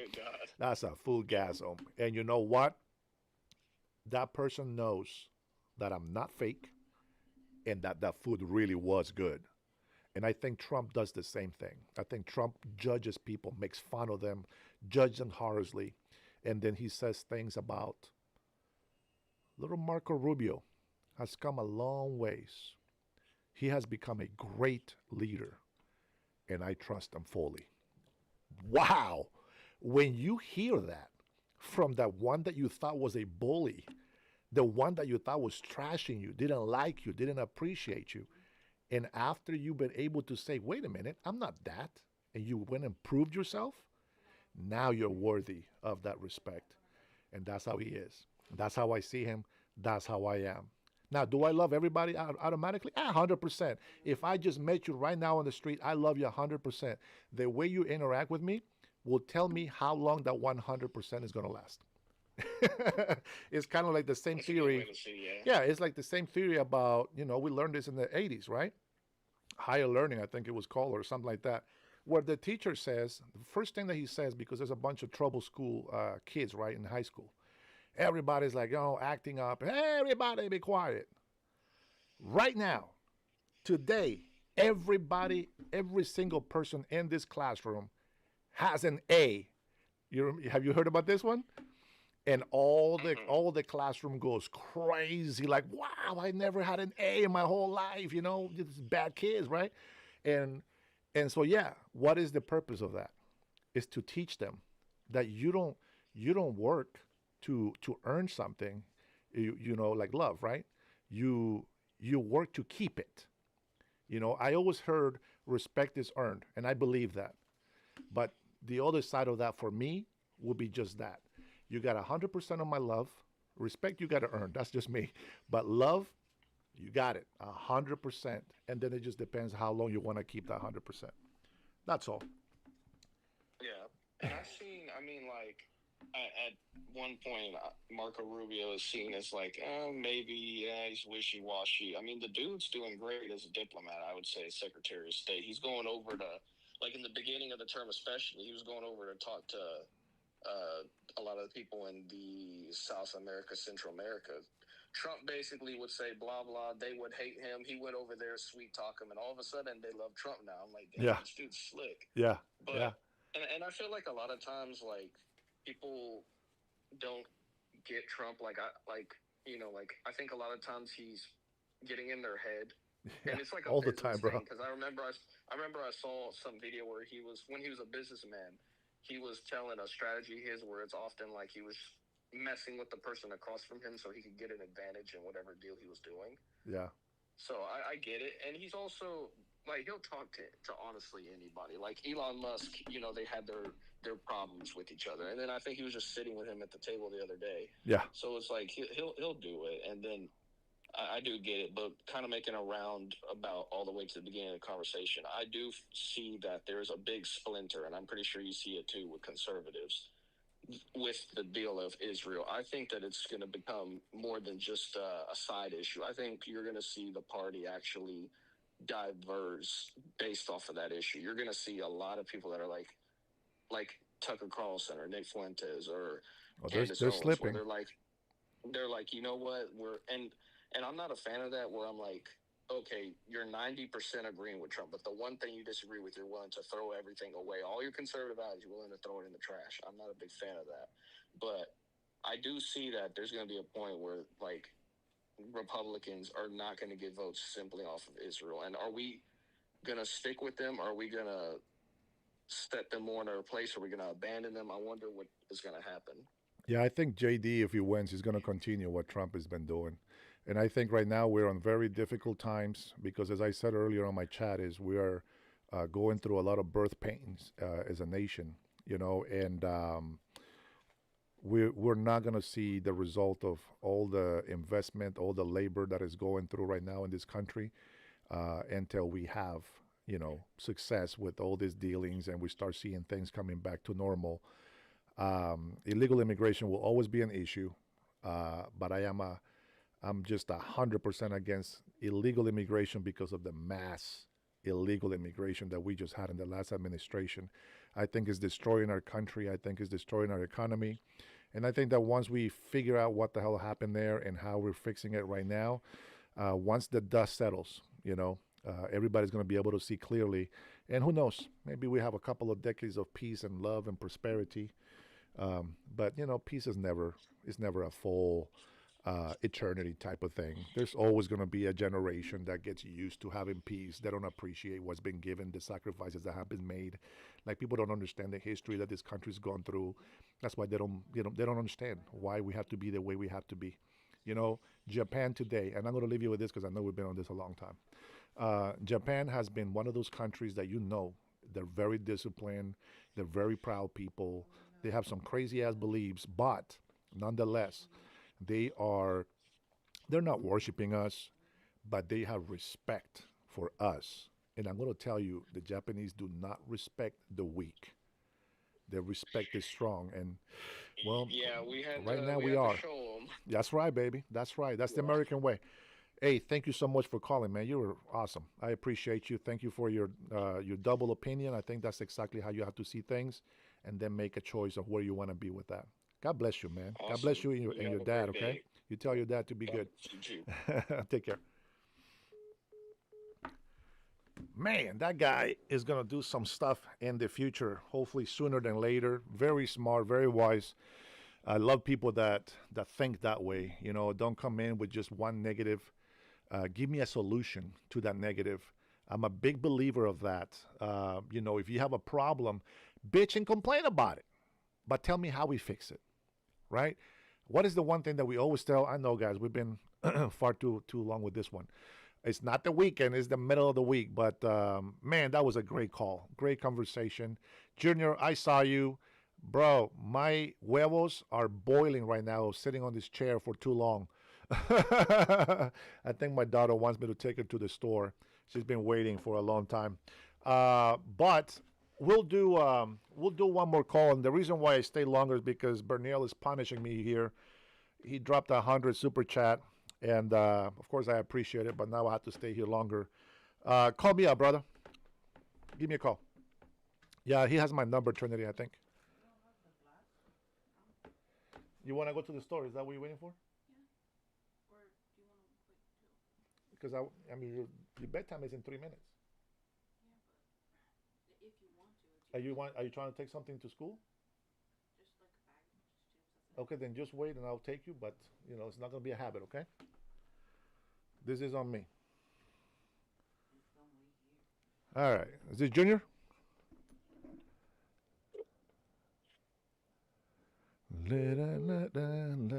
Somebody called and it wasn't Junior. Call me, Boricua.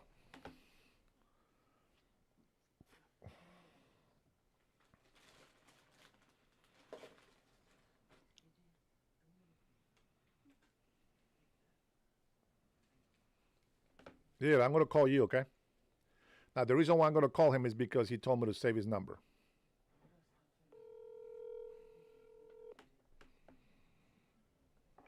Hey. What's happening? ¿Qué pasa, amigo? Nada. ¿Cómo está? Bien, bien. Okay, listen. So the other day, I was in the middle of a rant with a bunch of different people because, I just tend to do these things here and there. Yes. And, like I told you, whenever we first started talking, I'm a pure independent. I'm the 80% of our voters, Come on. So I'm sitting there and they're like, well, how do you fix the government? You know, because you got the left calling for basically total anarchy and the right saying, no, this is the way we need to. I said, here's how we need to do it. This is how you resolve this government shutdown and get everyone to be, go back to doing their jobs and reopening the government and all that. Yeah. Okay? Yep. So it's what I call common sense politics. And number one, if you are in a, you put term limits on the House and the Senate. Yep. President has got them. Let's get them in there as well. I never understood that, bro. They should have terms a long time ago. You're right. That's right. This keeps an influx of fresh ideas coming in and gets rid of the career politician. It'll also knock down corruption within our government. You got guys that are going into this public service and take, for example, AOC. She went in there as a bartender. Yep. And now her net worth is millions. Yep. Off a job that pays a couple $100,000. Yeah. Go figure that. Tell me about it, brother. All right. Number two, the salary of said politicians, congressmen or senators, needs to be the middle household income for the district they represent. Yep. And the reason why is that simple. You got districts like in West Virginia that have got a 40% unemployment rate, yet these career politicians are making a couple $100,000 yep. Off them and not getting any jobs into their districts. Yep. Which leads me to number three.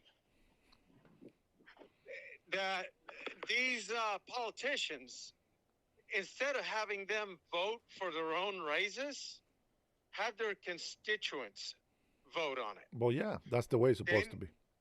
That's right. Let them go out to their own voters that, again, 40% unemployment rate in West Virginia.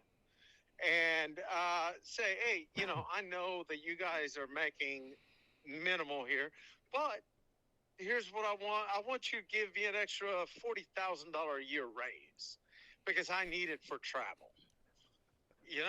Yeah. The balls that excuse my language, the balls that you're going to need to have to do that. You want to see a politician sweat? Let them go to a poor, community asking for a raise for a cost of living. True. Then, and this is actually one of my favorites. This would resolve the government shutdown right now. All right? Yep. Now, many years ago, I worked for a union company, a fairly brown packaged union company. Spent 13 years there. And every time we'd vote on a union contract, this would happen, okay? This is one thing that I think would be really good for government. And that's when it was time to vote on a union contract, you had a deadline to get your vote in, okay? Yeah. If your vote did not make it in time, it was counted as a yes vote, even if you did not agree with it. Okay? Now, the reason I say that would be a good thing is because in said circumstance, it would resolve filibustering, and it would also resolve these forced shutdowns. Think about that. You got the Republicans trying to pass a bill. Democrats don't want to pass it. They're going to keep the shutdown going. All right, let's take the vote. And it's going to force their hand the vote. And while we're at voting, let's go back to single bills. Let's not pack all these bills out with hundreds of different things. Just, hey, I want to get so much money into my district to get funding for this hospital. Yep. Okay, great. We don't need to be adding, all this port spending, to like hundreds of thousands of dollars for the mating habits of sperm whales. Why the hell do we need that? Yep. Let that be its own separate bill. Yeah. That way, yeah. Because if you look in politics, Well, one of the biggest things going on. But if you do that, they're going to have to work. Yeah. Yeah. And that is exactly what they get paid for. And I agree, bro. You know what's crazy? You know how far I've gone about thinking about this the salary that you get paid to serve, this whole 200 to 250,000 to serve. It's what's crazy is this. I think, okay, how many years do I need so I can buy a small house, pay it off, and that's the way I think. But this guy is going to service. Let's see how rich I can get. Oh, man, there's a lot of money in politics. I can get a lot of money from here and there. And you got people like Nancy Pelosi that are millionaires. And now she says, her husband with his perfect record on the stock market guessing bull crap made millions. And she's over 100% accurate in all her investments. Let me guess how. They don't like President Trump because he cannot be bought. These guys were banking on USAID to make their own money on offshore and on the side. There's many cases where inspectors, right? Investigators, not inspectors. Investigators and auditors are finding billions of dollars that are being wasted, which, let's not mention the $26 trillion that Democrats don't know where it went. That's the kind of stuff that bothers me. And when I hear... that you mentioned Pelosi. That's the other thing. Needs to have a law that if you're going to be in public service, you nor anyone within your household can partake in any kind of stock trading. Yeah. Because you're sensitive. You're subject to sensitive information that could influence 100%. trading. Yep. So how the hell is Pelosi not being tried for insider trading? But hey, I'm not. They're kings, bro. You can't do it. They're kings. They're kings. Yeah, I'm not gonna say that because that would lead to my next thing, and I want to live a little longer. Well, if you come bodyguard for me in Seattle when I'm running, bro, I don't know how long we can live. Hey, don't you worry about me on that. You just like I told you, brother. I know how to handle my business when it comes to that. It's just ensuring that, as I have said before, the only way to beat a rabid animal is to be more rabid than said rabid animal. That's right. I agree with that. And there are plenty of people on this earth that claim to be bad men, and there are very few that actually are. The ones that are the ones that stay in the shadows, being quiet, just studying. And my brother, I promise you, nothing will come about your way if I'm there. I'm sure we can gather a lot more Latinos, bro. We're gonna come in there like the Latin Kings of Comedy, except we're there for business. we're gonna go grab the biggest Mexicans we can find. We're gonna go grab the biggest Texans that we can find. We're gonna bring all the freaking Chicanos that love this country, and we're just gonna come together. And once we get the job taken care of here, we'll go to another state and give them the love. Yeah, there's, and that's the thing that a lot of people don't get is this country. It's an experiment. What we do here is an experiment. It got set up for it to be an experiment for the people to be able to get rid of it if they don't want it anymore. Look, but if they get rid of it, there's no going back. Brian Reedy says that they busted Martha Stewart for insider trading. Yeah, but that's Martha Stewart. She wasn't a politician. That's right. Yeah, she wasn't a Democrat specifically. Yeah, exactly right. I mean, it's one of them things where there's plenty of crooks in this world. We all know them, but we've got to stand up to defend. Oh God, no. Okay. So I just ran out of propane. I hate changing these tanks. Yeah, they're a pain.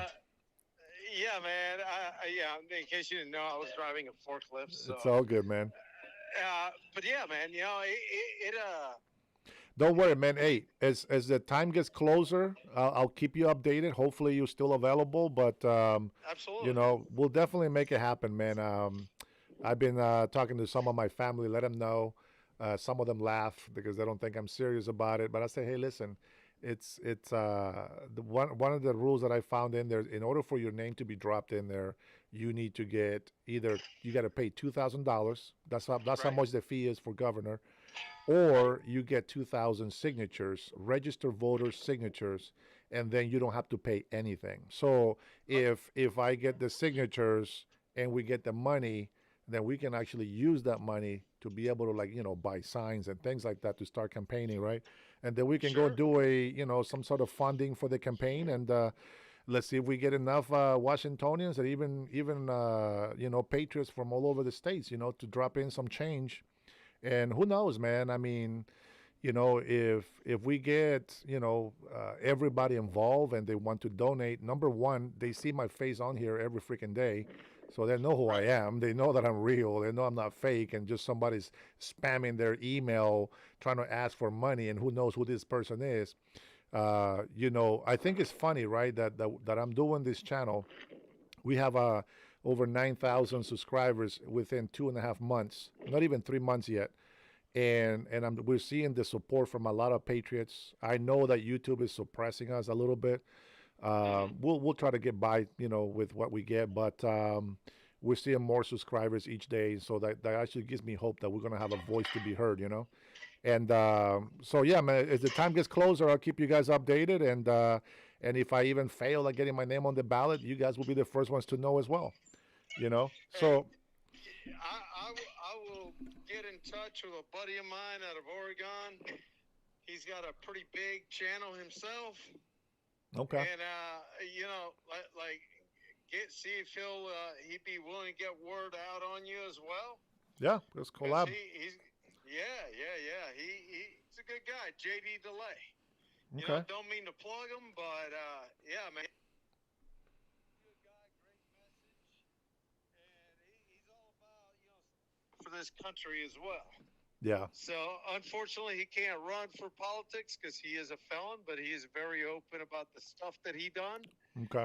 And he's all about second chances in life, and that's Yeah. the reason he loves this country the way he does, is because here, a guy that has had 53 different felonies, is now holding a platform that is huge, and he's all about recovery and all that. So, Yeah. yeah, man, I'll get in touch with him and try to set something up with you two. Yeah. I want to get more Washingtonians like Rush Babe involved in here. Yeah, absolutely. And him being a neighbor just down south there. Yeah. Surely he's got people. I know he collabs with a lot of big names like Nick Shirley and all them. Yeah. But he could definitely aid you, especially if if we can get this political run on the rise. Yeah. Well, hey, but drop in my name and see if we can. I'm gonna put my email on the chat, and if anybody wants to email, don't be spamming, Azels. But I will put my my email on the chat there. This is the Spanish one that I was gonna do, because I do plan on making another channel for Spanish. The same information but in Spanish, and we'll see how that goes. Trying to go two different ways, to try to raise some more money for that. But yeah, man, we'll see what happens. Thank you for your call, brother. I'm gonna end the chat, brother. Yeah, be blessed. Buenas noches, brother. Man, I love listening to this guy. He's got great American spirit, and is a Latino for Trump. I love it even more. Guys, I want to thank you so much for joining today. I know Nord Beaven doesn't know what the hell we're talking about. A lot of you guys know what we're talking about. Gary, I love Mexican food. But as much as this offends Mexicans, I love Honduran food even better. Hey, don't shoot the messenger. I'm just telling it like it is. All right, Trinity, thank you so much for your love. Rush, Brian, Ronald, I know he was in here. Alexi, thank you for being here tonight. We'll see what's going on in the morning. As soon as I wake up, I find the news, and I try to get ready for you guys so that we can do some live streaming on new information. I try to be careful with copyrights and stuff like that, but this show that we have tonight is actually pretty slow today, to be honest. We're finding that a lot of our subscribers, which we have over 9,500 subscribers, they're not getting the notifications. Now, I get the notification on my phone through my email, so I'm not sure if people are subscribing to a lot of channels, maybe they won't get all those notifications. But if you guys are able to go and visit my channel, find out if I am live, that's us. You as well, my friends. I will not forget you. Ken was not here today. Meldon, have a good night, brother. And thank you for your wishes. Thank you for your support all the way from Arizona. Big shout out to our Navajo Nation in Arizona. My heart and love goes to you and your people, my brother.